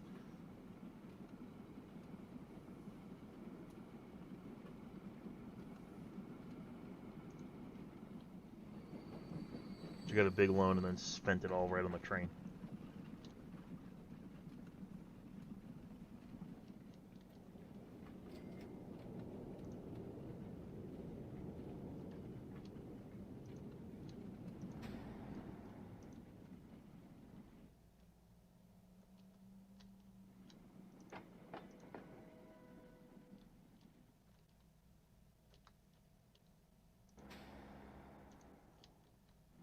Yeah, okay, that's getting out of hand. We're gonna have to get a train running here.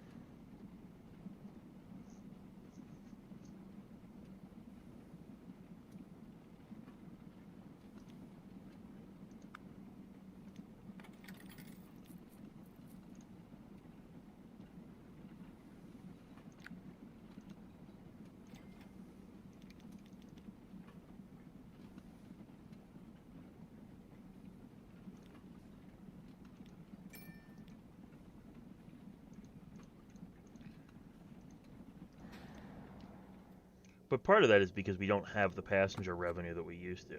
The railroads don't have access to the passenger revenue they used to have. So, change this track over to 1.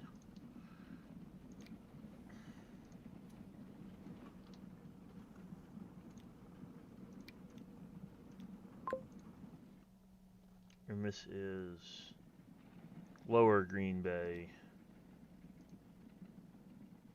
So that would be RR.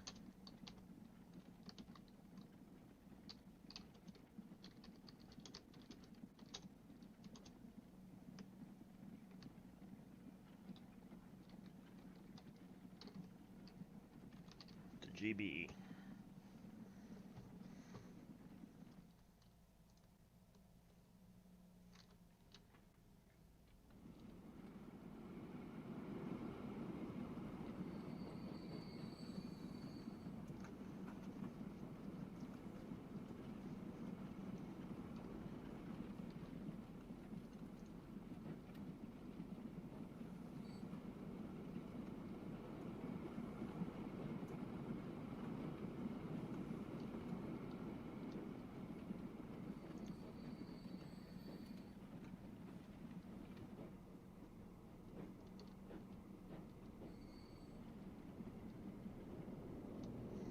So the one thing now is the trains are going to get delayed a little bit because they're actually having to wait for each other in the terminal.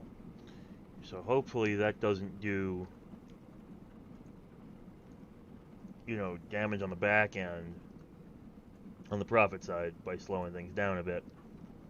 But we'll find out.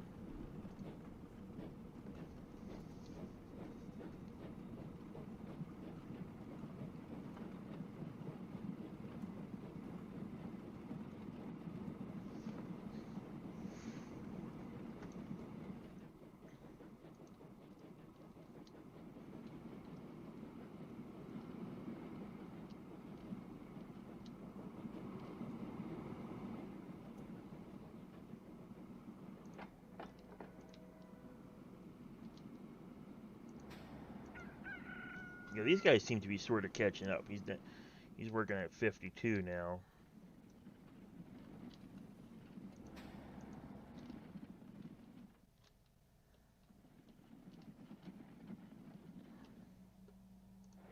Green Bay still growing? Yeah, it's still growing. Slowly growing. So you can see what you need to do with the overview page for how to improve and grow a city. So we're delivering basically all the food it needs, so that's good. That's a bonus for it. Before we really grow everything out here, we need to find a new place to be delivering food to. So like we could send trucks out to Savannah, but this is when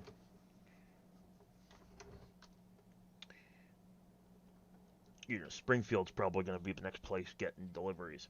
But this is when you start to stop growing some of your railroad here necessarily and start to grow your railroad out of New York or wherever you're going to do commuter rail so that you can start to see your benefit those cities grow, and then as you expand that, you sort of expand your freight business at the same time. So we have about $400,000. So I'm going to start looking at putting in a building here, and now we want to build a passenger station. When you're building passenger, you really want them kind of big because, well, the bigger you build them, the bigger the head house they come with, and that's kind of cool. So we're going to actually build 4 tracks here. And we're not going to build this yet because, as you can see, it's going to cost $1.2 million. But that's where you sort of start to want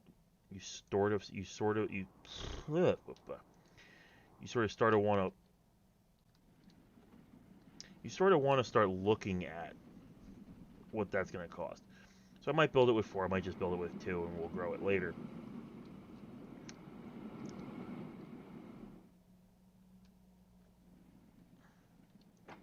But right now, you can see we can only hold 48 with this train, and they already want to give us better than 60. So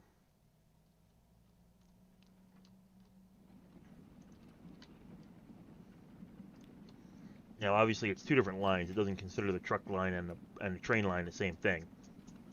So we have to compare the 2 profits. So 148 on the trucks, and negative 83 because it hasn't actually come back yet on the train.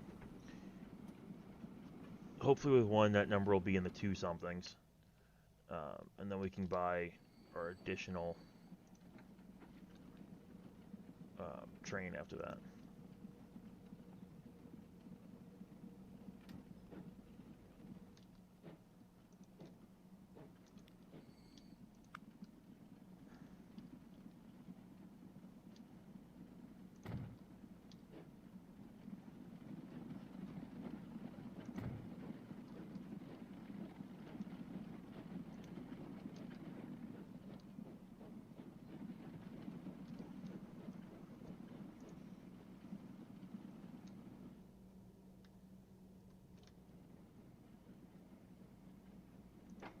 Because there's already basically another train's worth sitting there.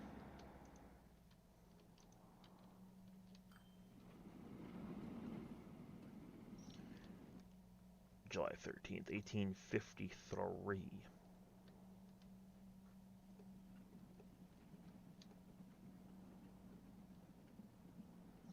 So we're going to go back to the train station. We're going to go back to buildings. We're going to choose a 2-track commuter rail station. And we're going to choose shorter platforms.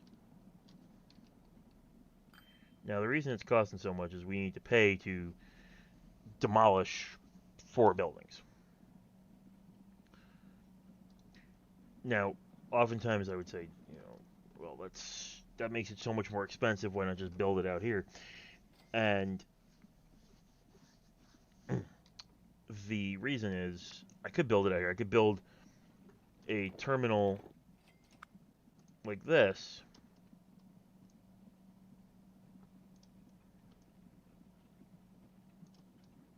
Out here, and then hook the train station to that, and then I wouldn't have to take as many buildings. But frankly, I've already got the tram line running, so it's so much easier to just, plop it in and take out the buildings, which sucks for the town, but, they'll get over it. They'll build elsewhere.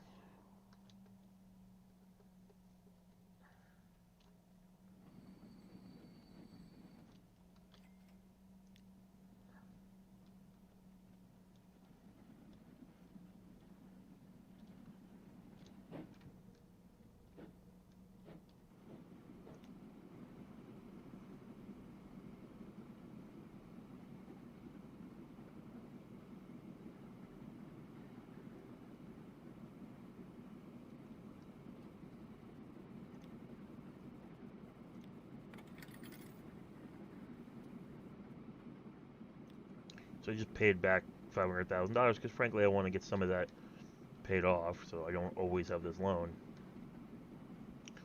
And we're doing pretty well. So New York is growing. I can take that loan out again when it's time to build this commuter rail. But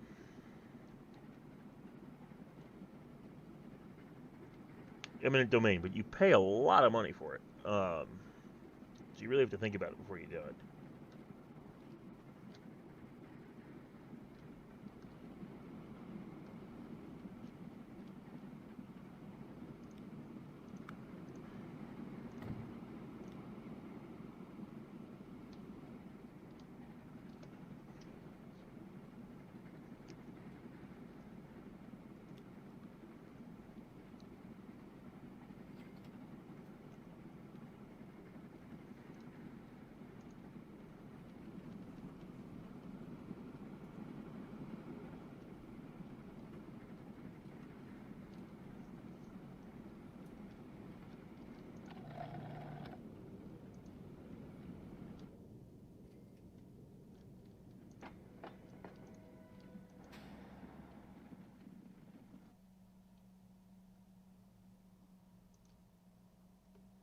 Yeah, this is all about actually running like this successfully and creating this successfully. So I'm actually going to buy some more carriages here. I'm going to get 10 more. Actually, no, I'm not. I'm going to say to deliver more to Green Bay, but they don't really need it. They'll take it. I'll get money for it, but it won't help. It won't benefit the town more in terms of growth. It will just benefit my company in terms of profits.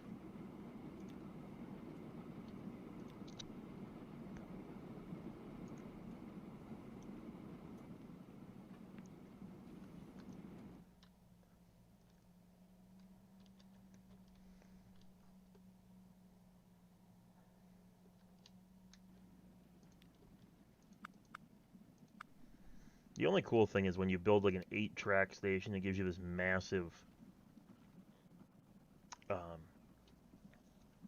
like station building setup. And if you know you're going to use them all, it's kind of cool to just do it once and get the payment over with versus slowly building out each track. Plus, as you move forward in time, the design of stations changes. So you'll have one that's got like 2 tracks that are really cool looking, old looking. Then you get to sort of like eventually this weird postmodern shit. It's weird. Although I think I disabled it. I think that was a mod.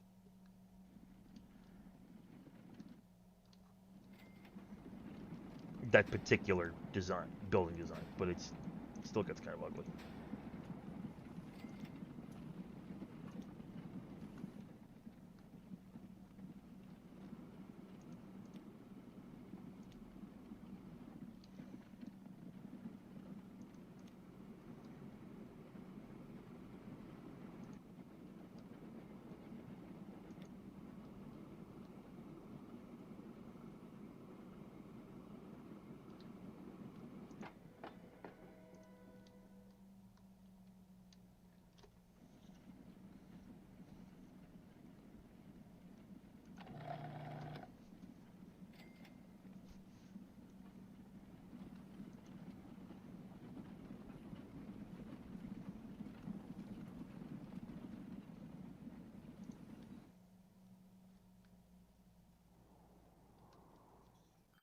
Yeah, so I think I am going to try and... Let me see, how much does it want for... Plus, if I know I'm going to base most of my operations out of New York, I might as well just build the big terminal once and get it over with. I don't have to build full-length platforms, because that I can always do. 1.3.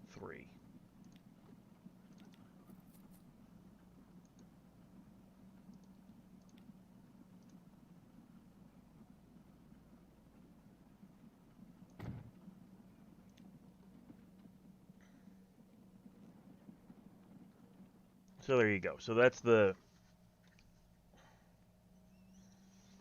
giant station. Ah, man, it's slightly cockeyed, which is gonna piss me off more than anything else.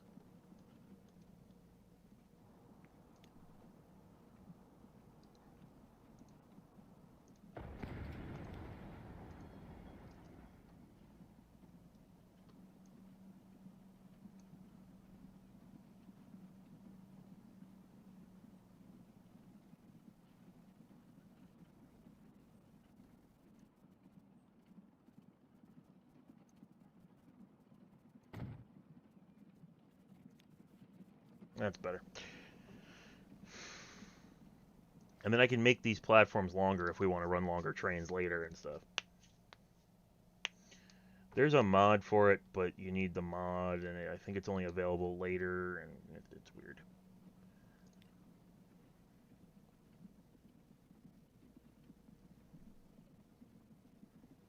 For all I know, there's some way to snap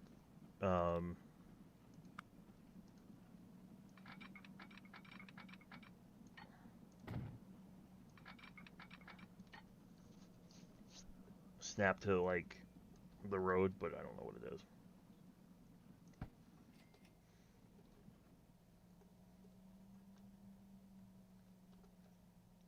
So the first one, we're going to build a station somewhere over here that probably is more on the outskirts of town, and then we'll connect it in with the trolley line. So for a lot of the smaller towns, that's the best way to do it, so you're not destroying half of the small town.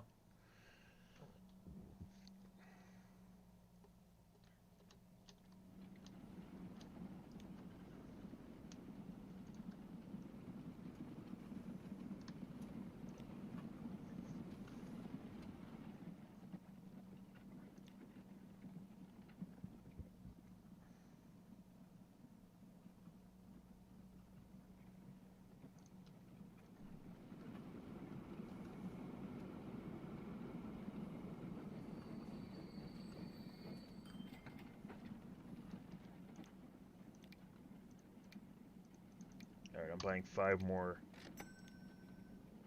carts to put on the city line.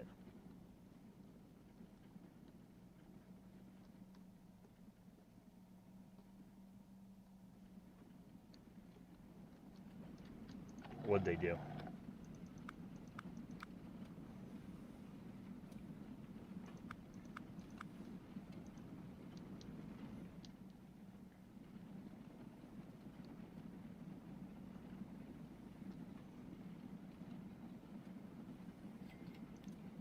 Oh, yeah, sort of. Alright, I'm going to speed time up a bit here.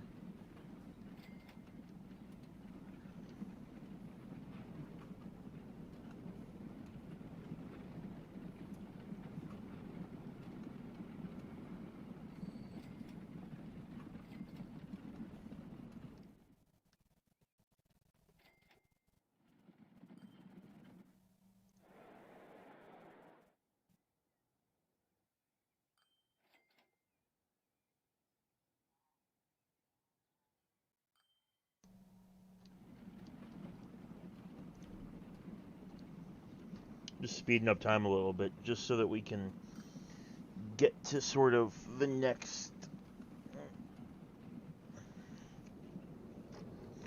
I wouldn't even say like the next decade or something, just enough ahead that we can start to build some more.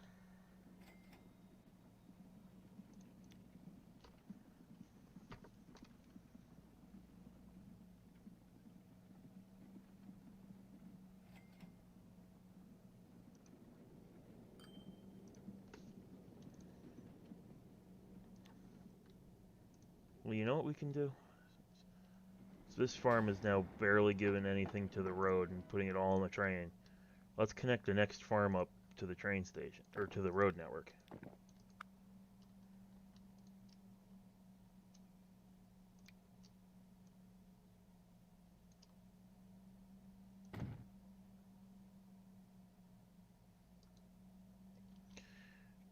That's pretty much why I use it. So, okay, so now we're connecting up the next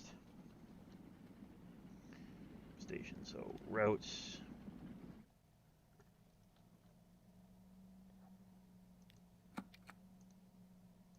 Right as it decides to autosave. So while it's autosaving, it doesn't actually do anything. And then you obviously double click. Upper Green Bay. So this is going to be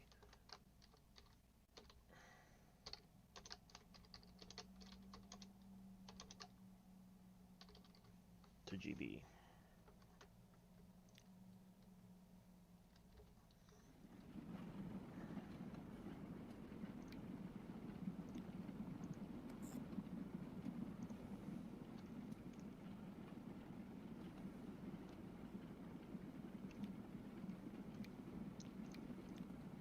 And in terms of vehicles, we're going to go to the Lower Green Bay. It's got 32 vehicles on it.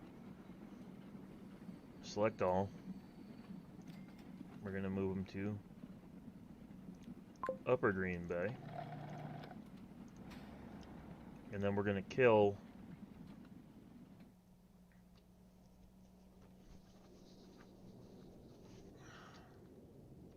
well, we're not going to kill it yet, but I'm going to buy 10 new vehicles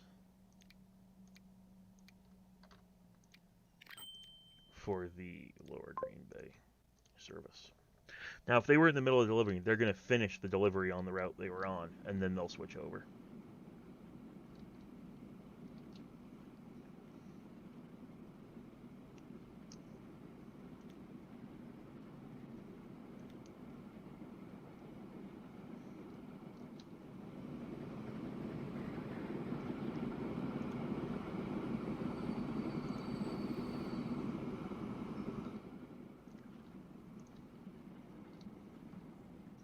You can also speed the date up so that you can like get the next technology upgrade faster and whatnot, but I don't typically do that because then it's like, oh, well, I'll just speed it up till we get to X, and then you keep speeding it up because it's like, oh, well, if I speed it up for a little while longer, I can get the next development, and then the next one, and then the next one. And before you know it, the year is like 2085 or whatever, and you've got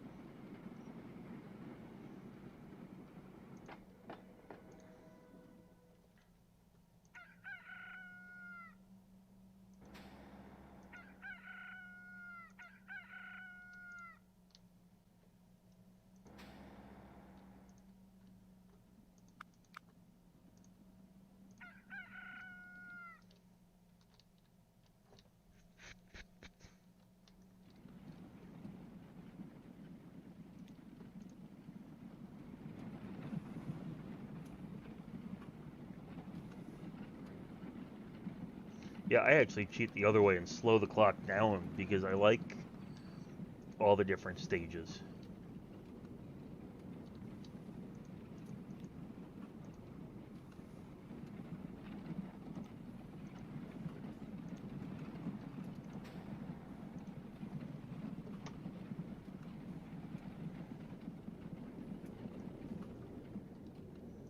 I'll use fast time sometimes just to, um,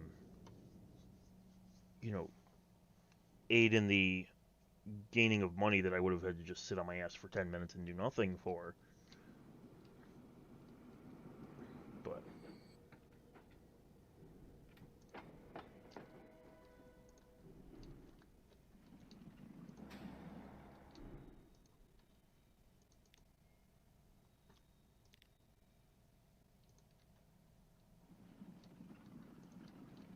why is this one not getting anything?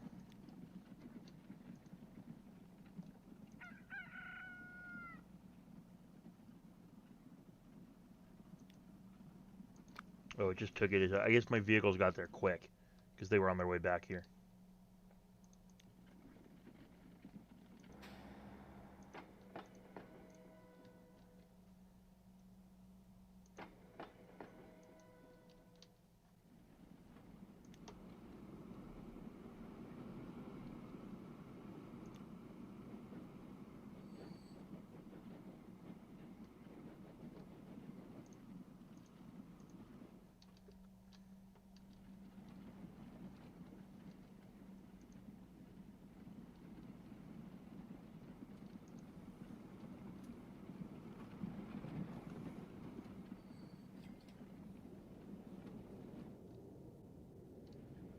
Ah, geez, we leveled up the damn factory. Not a bad thing. Just means it's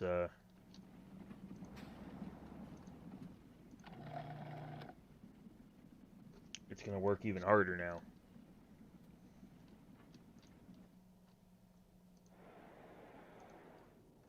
See, so we're at 103 of 101. So we still get paid. It just can't up the 100% supply anymore than it already is, which means it won't be helping boost the city near as much.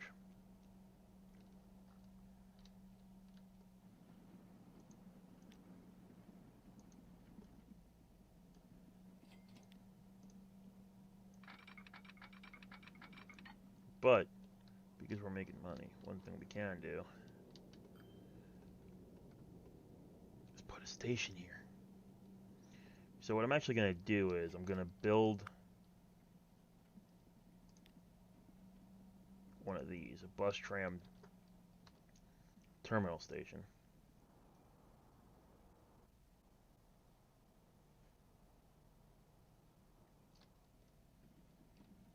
Right here.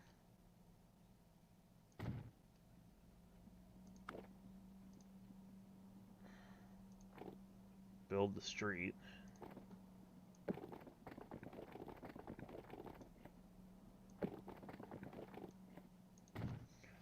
And then it gets mad if you delete the only link between cities. Let me slow time down, I'll show you. So I hit delete. See how it says main connection will be interrupted?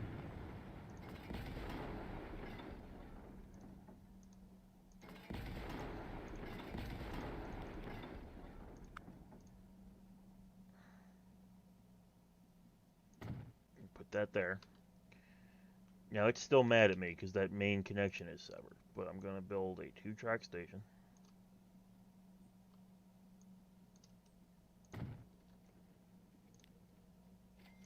And then what I'm going to do is there has to be a road.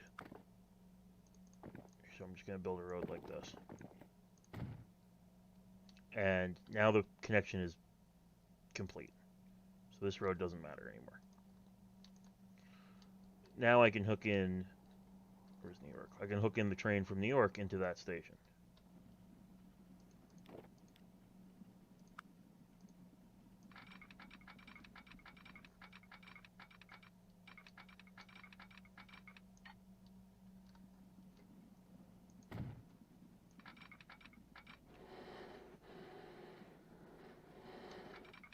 So I don't want to make this waterway unnavigable in case I want to put like a ferry or something in. So I'm going to build to about here. I'm going to build to the water's edge, but I'm going to raise up the track. Am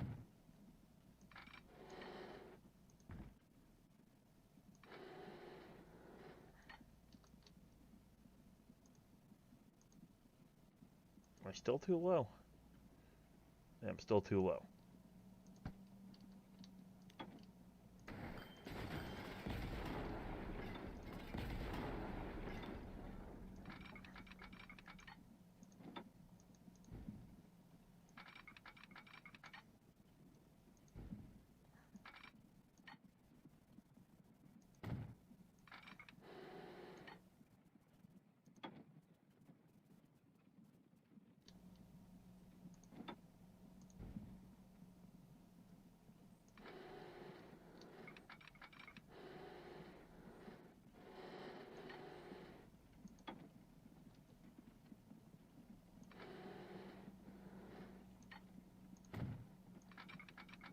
So it's a bit of a steep grade, so in the future, we may eliminate that grade. But that's going to complete our train line between these two cities. Yeah, I probably should have just made the damn thing level for now and worried about it later, but I got nothing I can do with the track there. So now we just need to wait for, we can speed time up again until we have 159.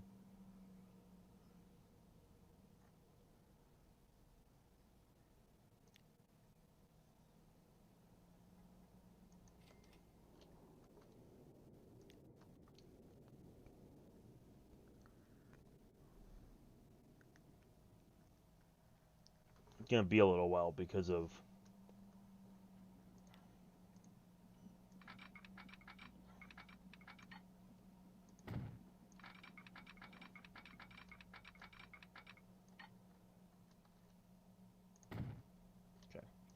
now we can't put a train on this for a bit because we can't afford a train right now, but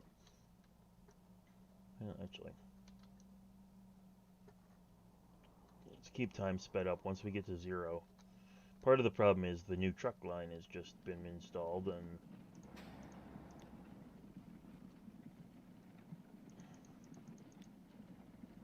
it's not quite as profitable as we'd hope yet.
Let's build a train depot.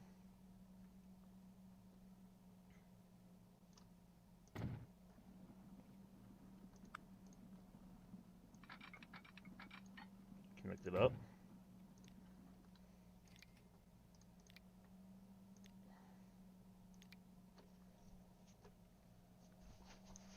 So we'll start it with 1 car. And then as permits, we can put more and more cars on there. As finances permit and as demand requests.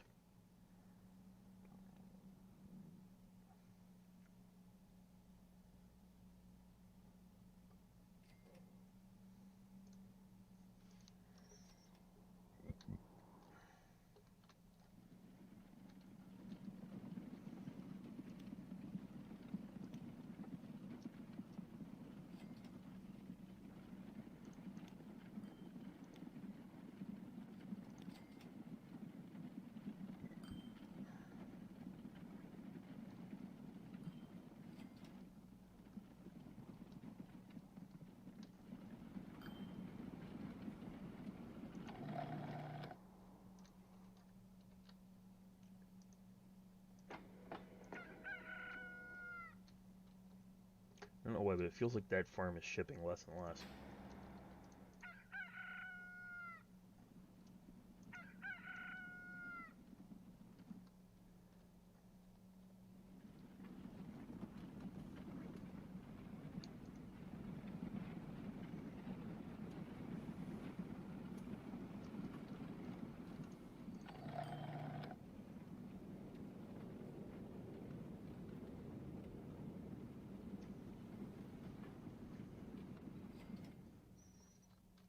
Oh, there we go. 680, 690.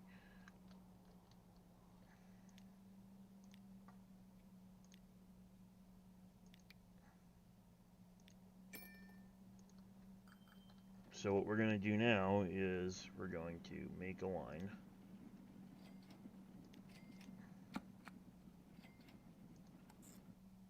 Runs from New York to Miramar. But the first thing, before we start that line that we're going to do, is we're going to upgrade... Well, okay, maybe not the first thing. But before we can actually run that train, we need to upgrade the tram line.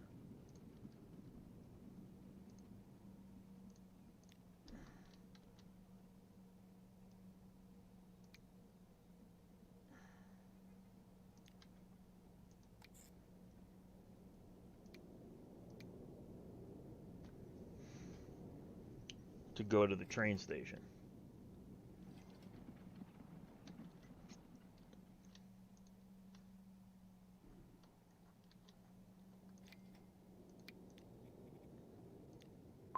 Now we can put that train in on line 1.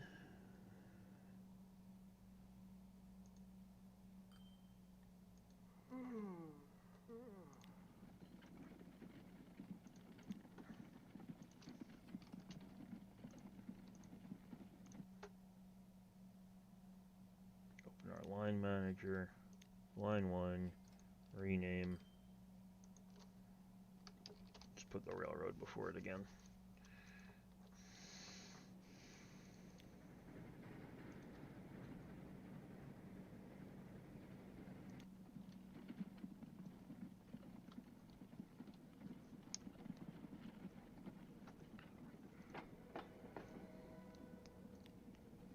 Once it starts to get out that the train is available instead of the carriage, and that the train goes this fast, people will start to switch over anyway. Just like they do with the factory.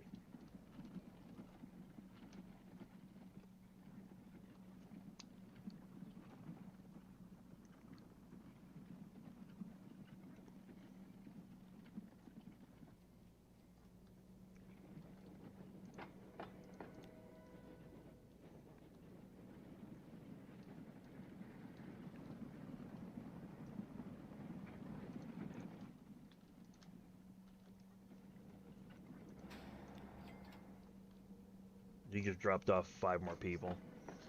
And it's going to continue to... When the towns are small, when you start this when the town is small, it's much easier to convert it from one mode to another because there's not that many people. So right now you got 10 waiting in New York. Where's the train? There it is. And the train is doing this because we only have the one car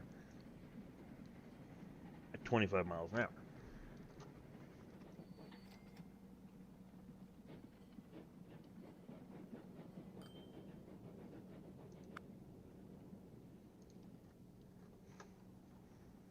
But that's the beginning, so that's sort of like the beginning of commuter rail.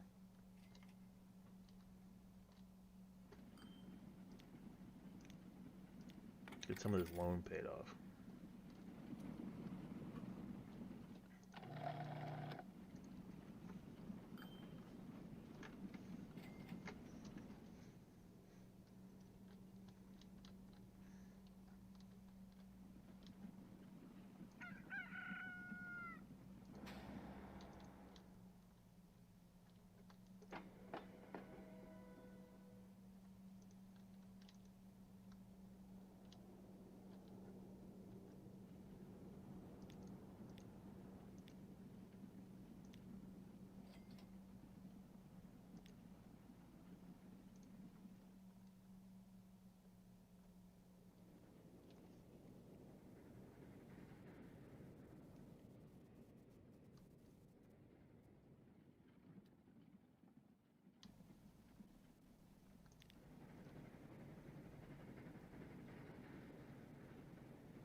This thing is flying.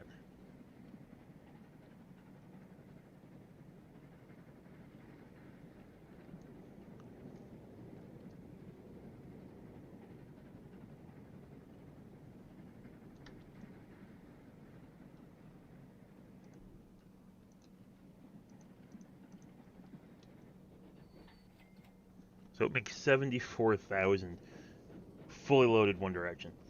So that is an amount that is just, it's going to make plenty for us. And it basically is going to kill that bus line.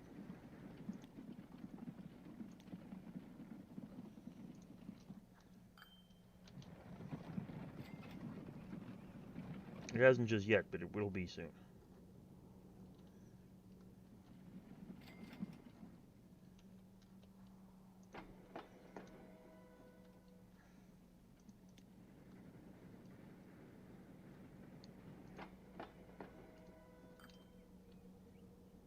And now it's over. It's 15 or 14 or whatever it is waiting to go back, most likely. Yep.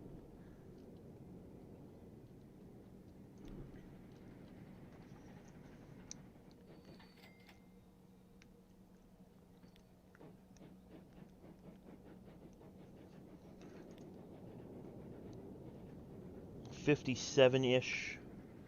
It was about like 80,000, I think, on the road vehicles going back and forth. And now with the train car, it's making 118 already, and it's we're gonna need some more.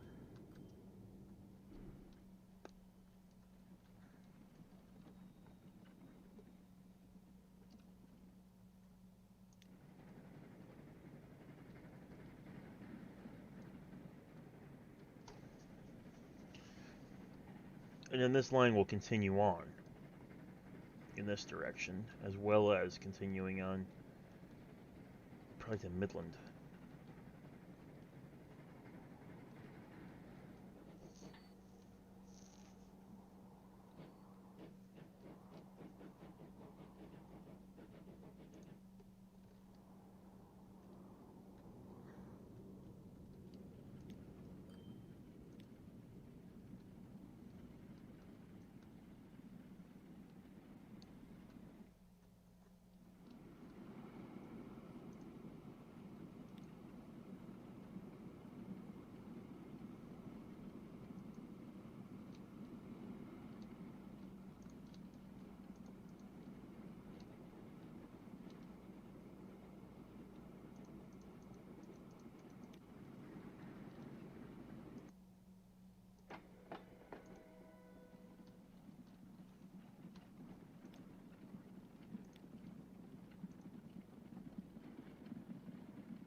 The condition of multiple vehicles is very poor.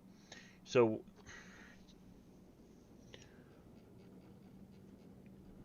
one thing you can do is you can up the maintenance on them, but it costs more. It doesn't really seem to do a whole lot if you don't.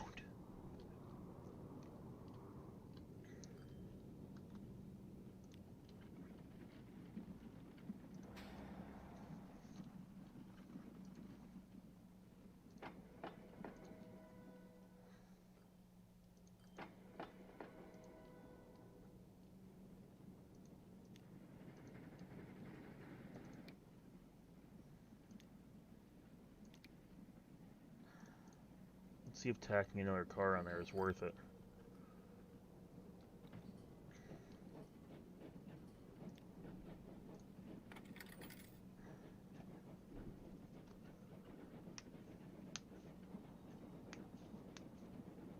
Well, it slowed it down. That's one thing it did.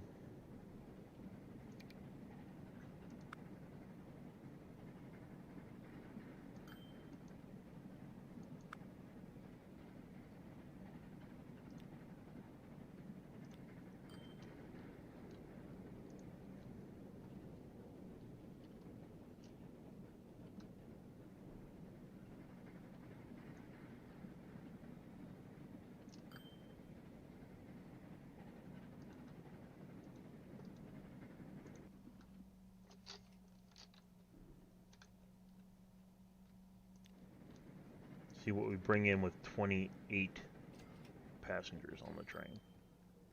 148. Beautiful.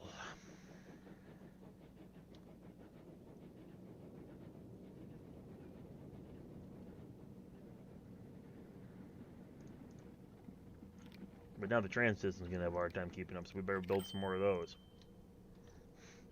So again, balancing act.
The bus line no longer exists.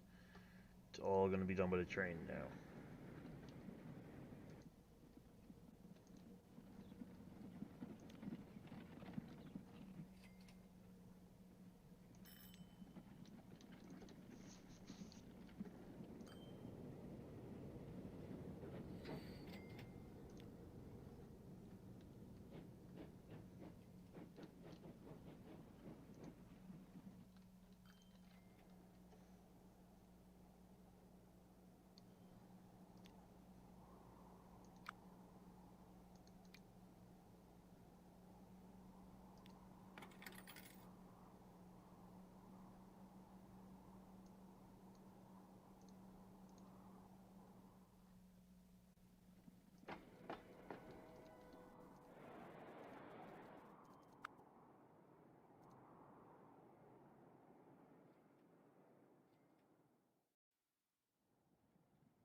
So we could connect Arlington next, but that would mean going the completely opposite direction.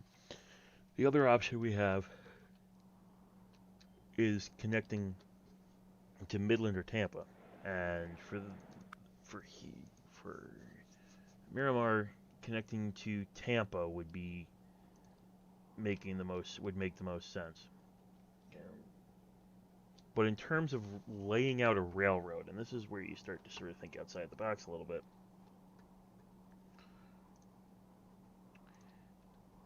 If we run to Midland,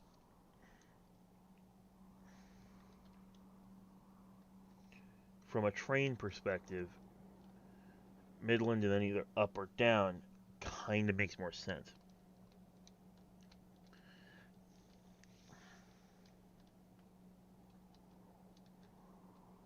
Of course, you can always change these layouts later, but it's a pain in the ass because you have to, rebuild new stuff.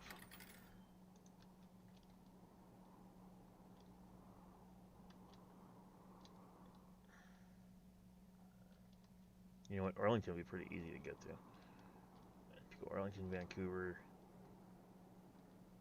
Elizabeth, Killeen, that's pretty straightforward.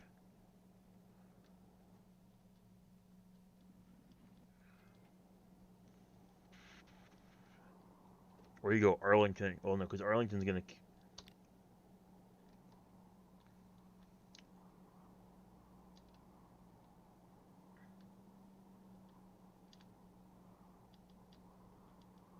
So you have to look at what currently are the commuting patterns.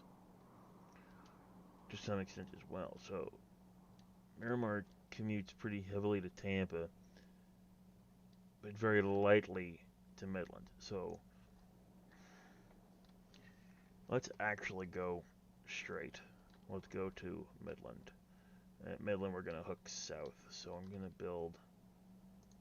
Because Midland's a bigger city. Midland's got 221. Tampa's only got 57.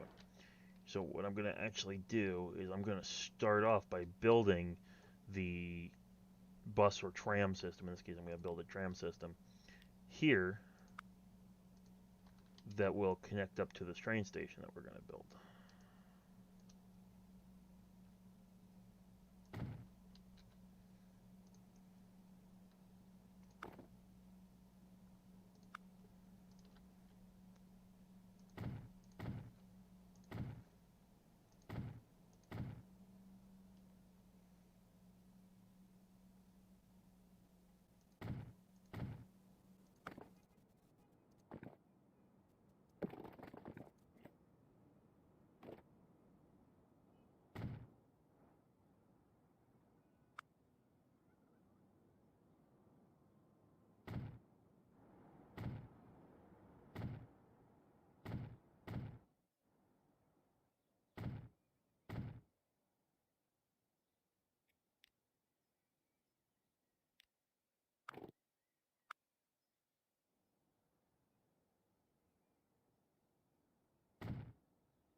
Midland Loop.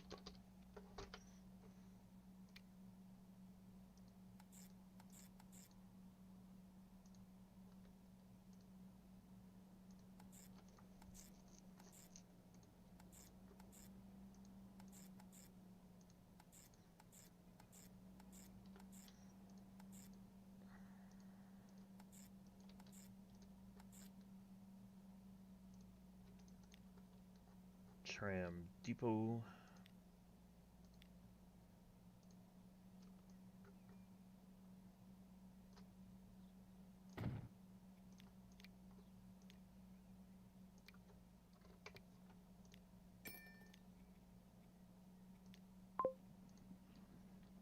And then we can build the train line.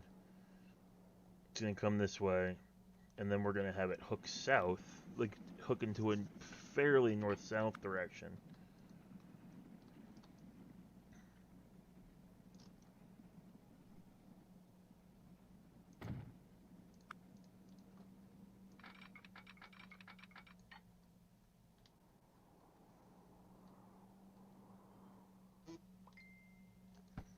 Because I'm pretty sure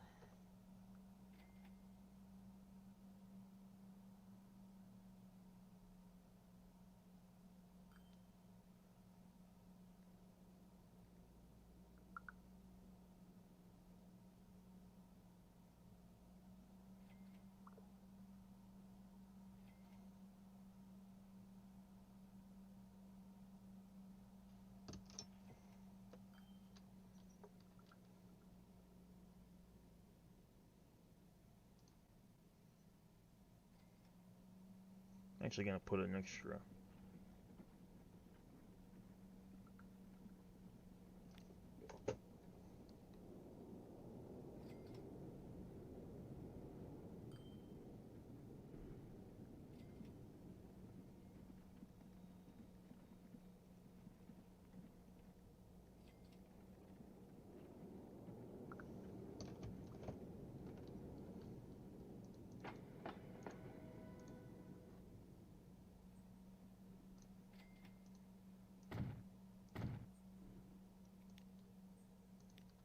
So I'm going to hook this in on this third track because it's going to be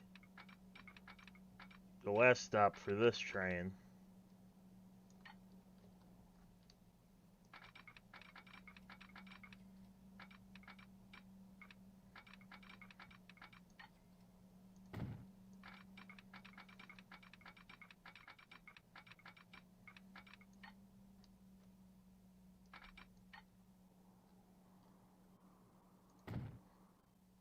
But the north-south line is going to continue.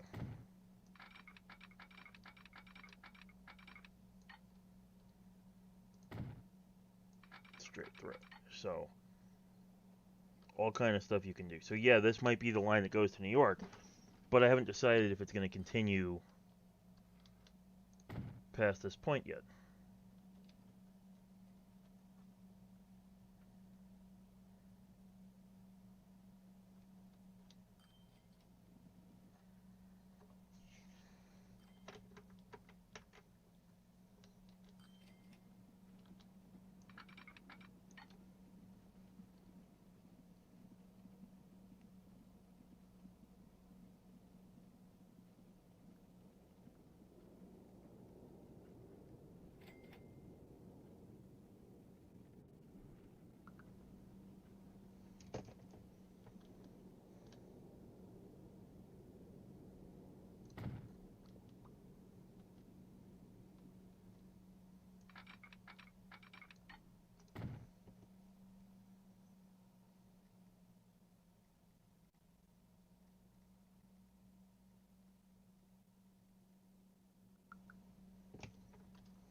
All right, so we've got this line pretty much connected up.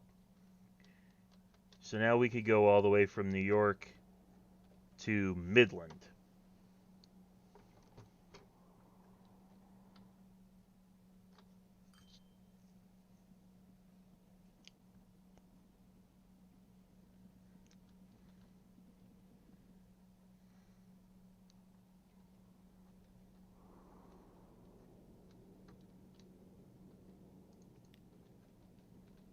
You know what? Let me modify this a little bit really quick. I'm going to make it so the main curve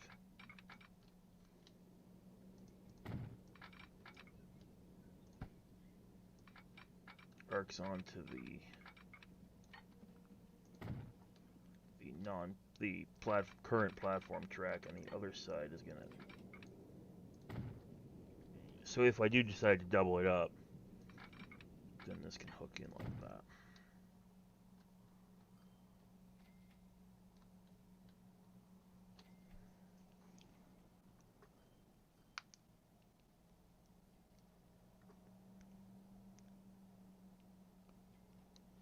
Okay.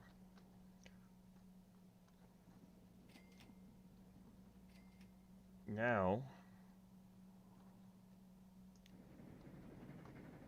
we're going to manage vehicles. We're going to. I don't remember how much this train cost, but I can't make the extension until we because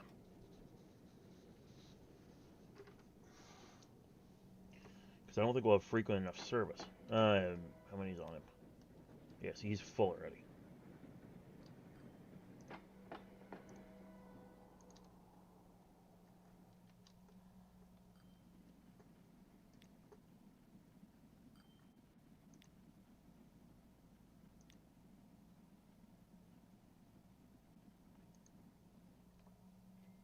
The freight side of the business is doing just fine.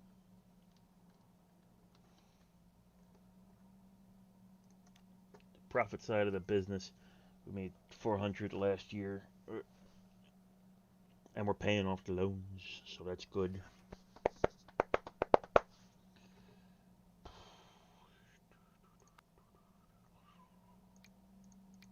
The track. See, there is no like I build roads. It's all how much track have you built, and my track number is going to keep skyrocketing because, well, in the end, I hope you have all of this connected.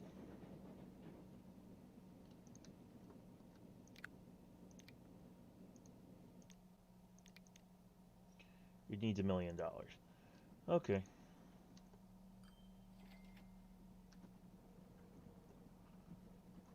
So let's build the crossovers.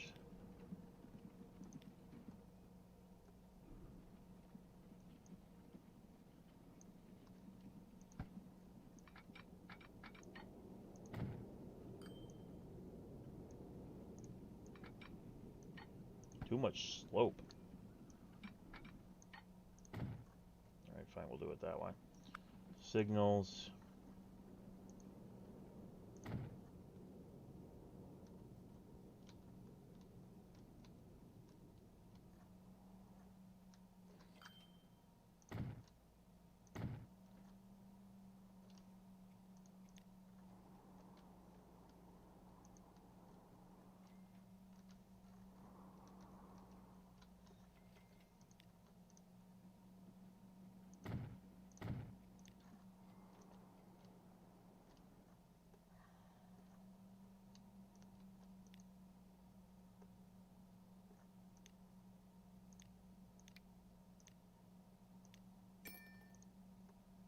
Okay, we've got the second train ready.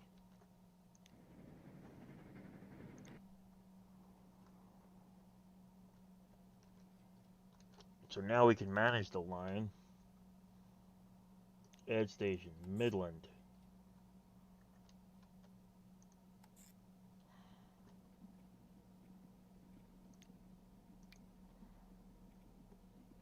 That's backwards. There we go.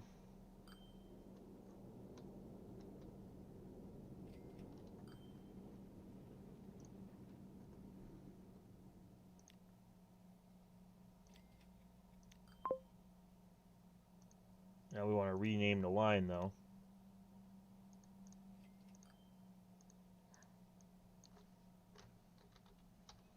To Midland.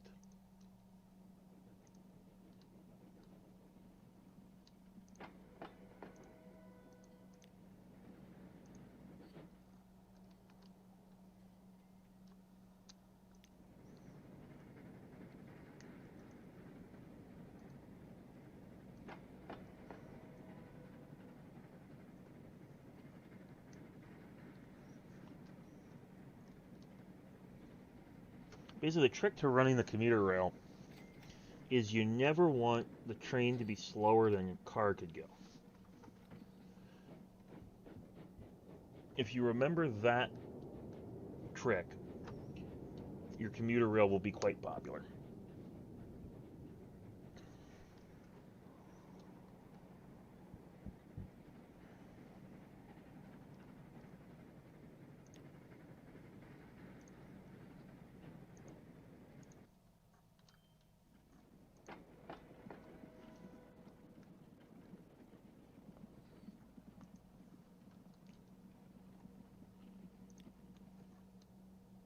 And then, like, the faster it is, the more people like it.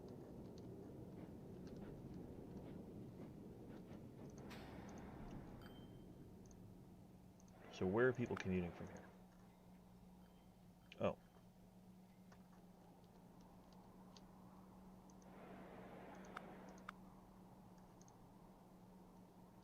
They're not. So the towns that are totally cut off are the ones that are a little harder because you have to sort of figure them out and you're making the connection. So as awkward as it is, you have to figure out what you design it kind of based on where you build the commuter rail to.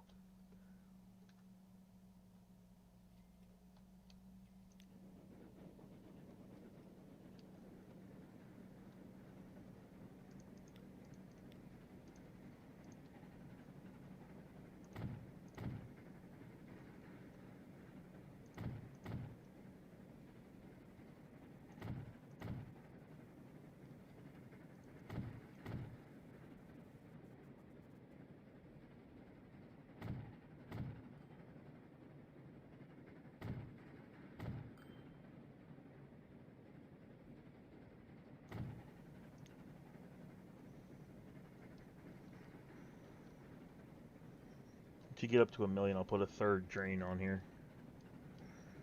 Because I think we're going to have the the capacity for it. I mean, all these towns are growing at a decent rate.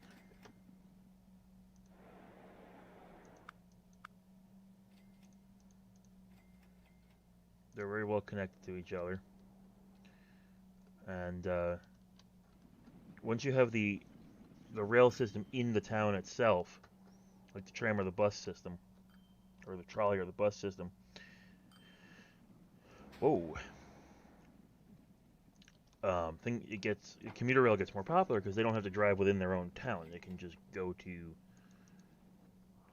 wherever they happen to be on the tram or trolley.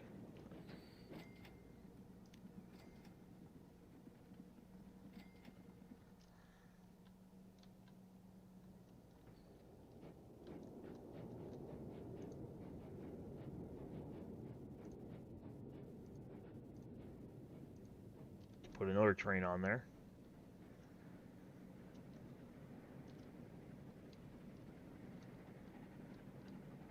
Oops.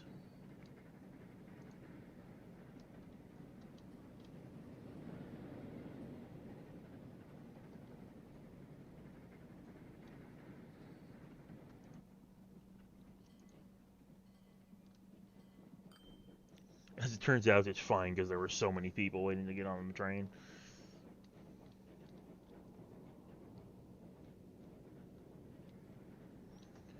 So I think we'll start to connect to Arlington as well. And what will probably end up happening is, as we start to build more and more and connect to more and more, lines change. So what right now is Midland, Arlington, Vancouver, well, it will be, might turn into, Midland, or even come up and then back down again. Well, that's not bad, but this will probably be a line. Basically my point is the line that goes to Arlington in the end probably will not come off of track 1 and 2. What the fuck?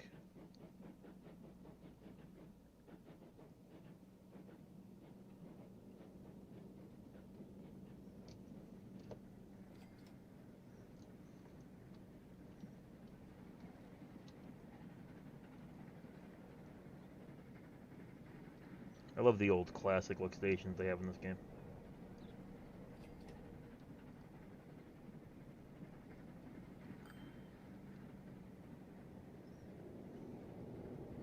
And if we get to the point where we want to make trains longer than these platforms are, you can keep tacking platforms on.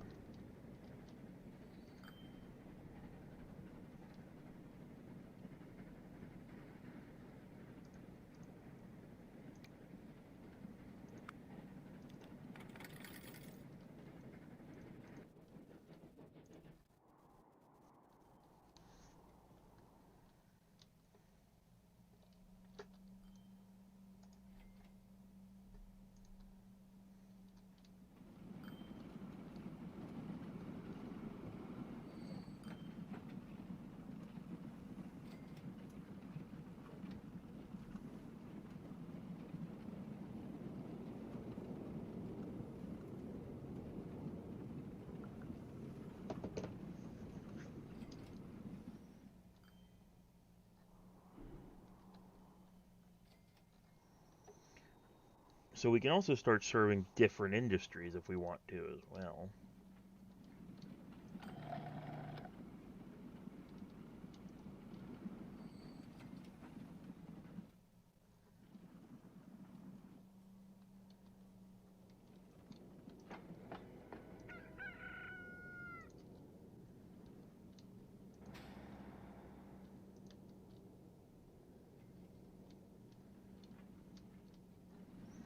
Next time I have the money, I gotta put another train on this grain line.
Cool, so that's all double track now. But it takes $1.5 million to build one of these trains, so.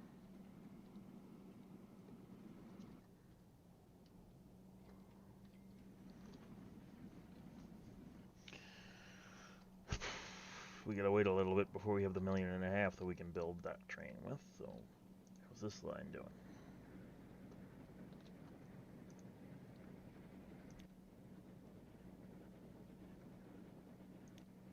28 to 28 across the board. We're gonna need more trains here too. Because, like I was saying, where passengers will transfer, they also will stay on the train for more than one stop.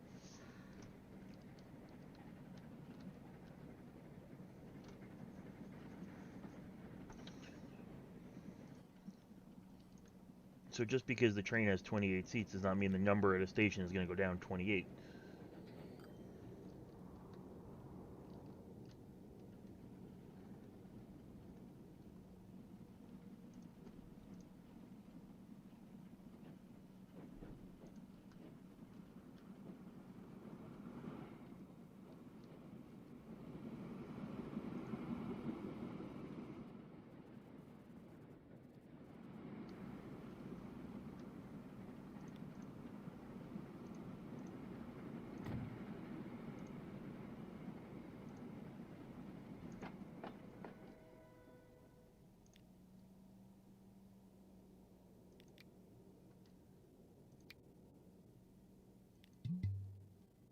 Can't afford it yet.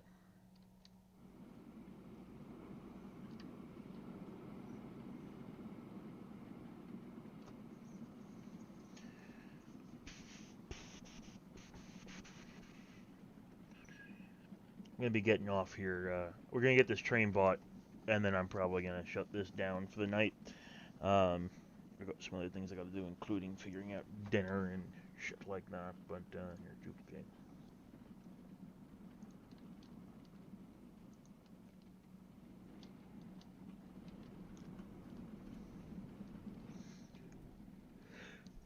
Mic off. Mic feedback off. Mic on. Mic feedback on. And that's what it sounds like when you sneeze with a headset that talks to you.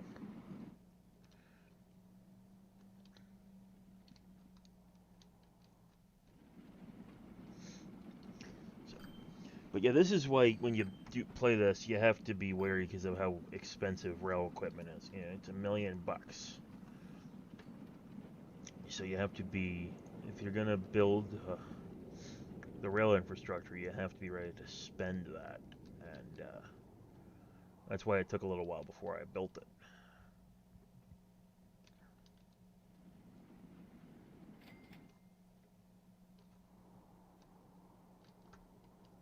So let's see how we're doing on funds here. The passenger service is completely sold out.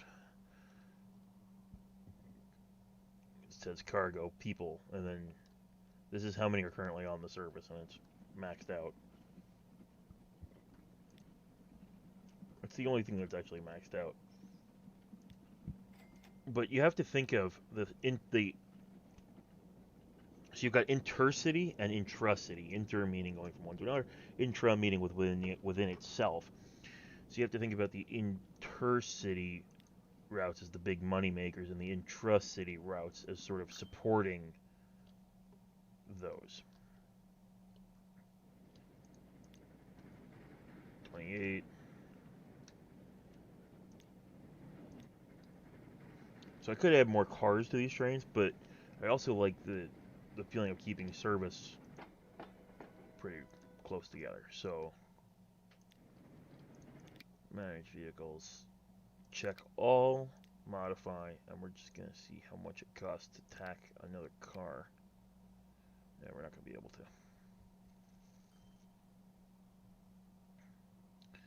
because one car is 407,000. Shit, this stuff is expensive. Oh. Well, now we could manage vehicles.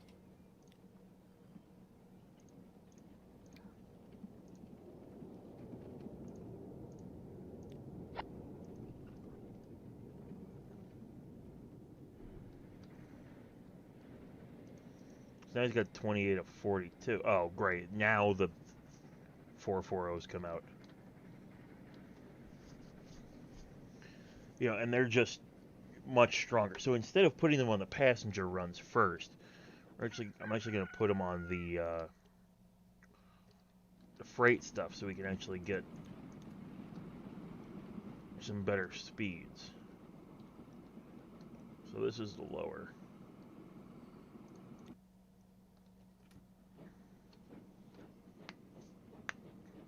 Because this is where we're going to need it more.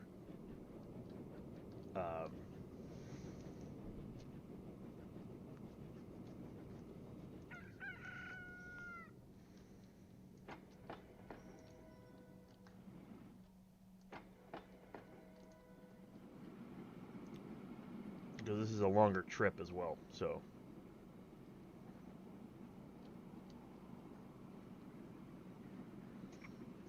I'm starting to eyeball connecting up more,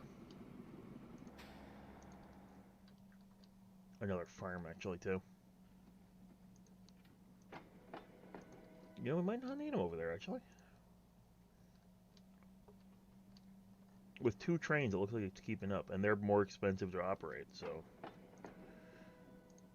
Because you got to remember is every time you get a boost in something, you pay for it some other way. So sometimes you literally pay for it in operating expense.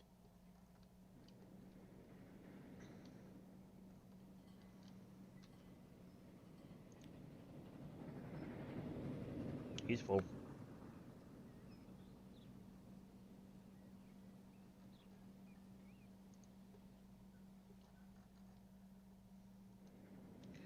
Sometimes you pay for it in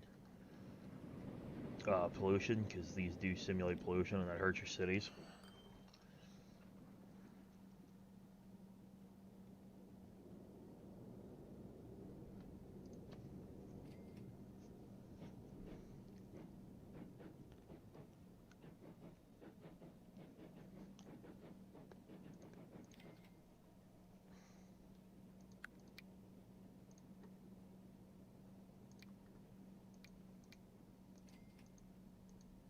So you can see that the top speed goes up, the power goes way up, the operating expense almost doubles. So you have to take that into consideration. And the emissions right here go from 75 to 80.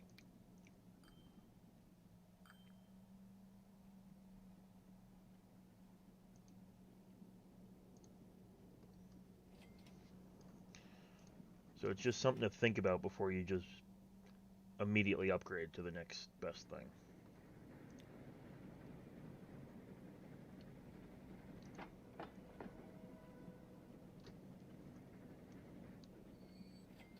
There you go, 22. So when this train comes in, it should totally empty it out.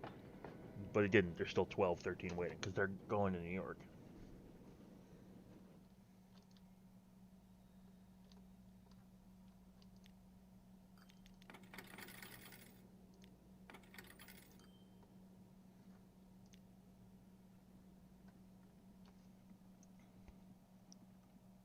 Because look how much this is making. This is making it's making over $1 million. And it's still 1858. We still got time on full tilt though, so if we slow time back down, it'll get a little more realistic, but jack with it.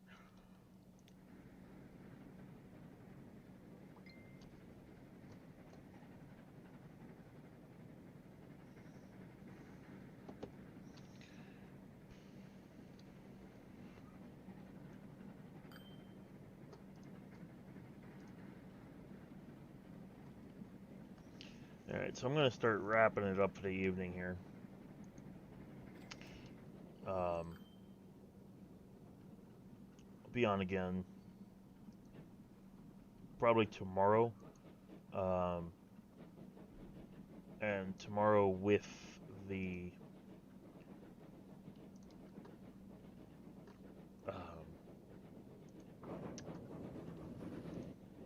Train Sim or Train Sim World, something like that.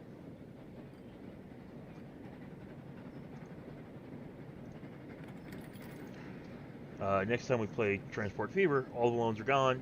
Time to just start building. And looks like commuter rail is going to be the way we go.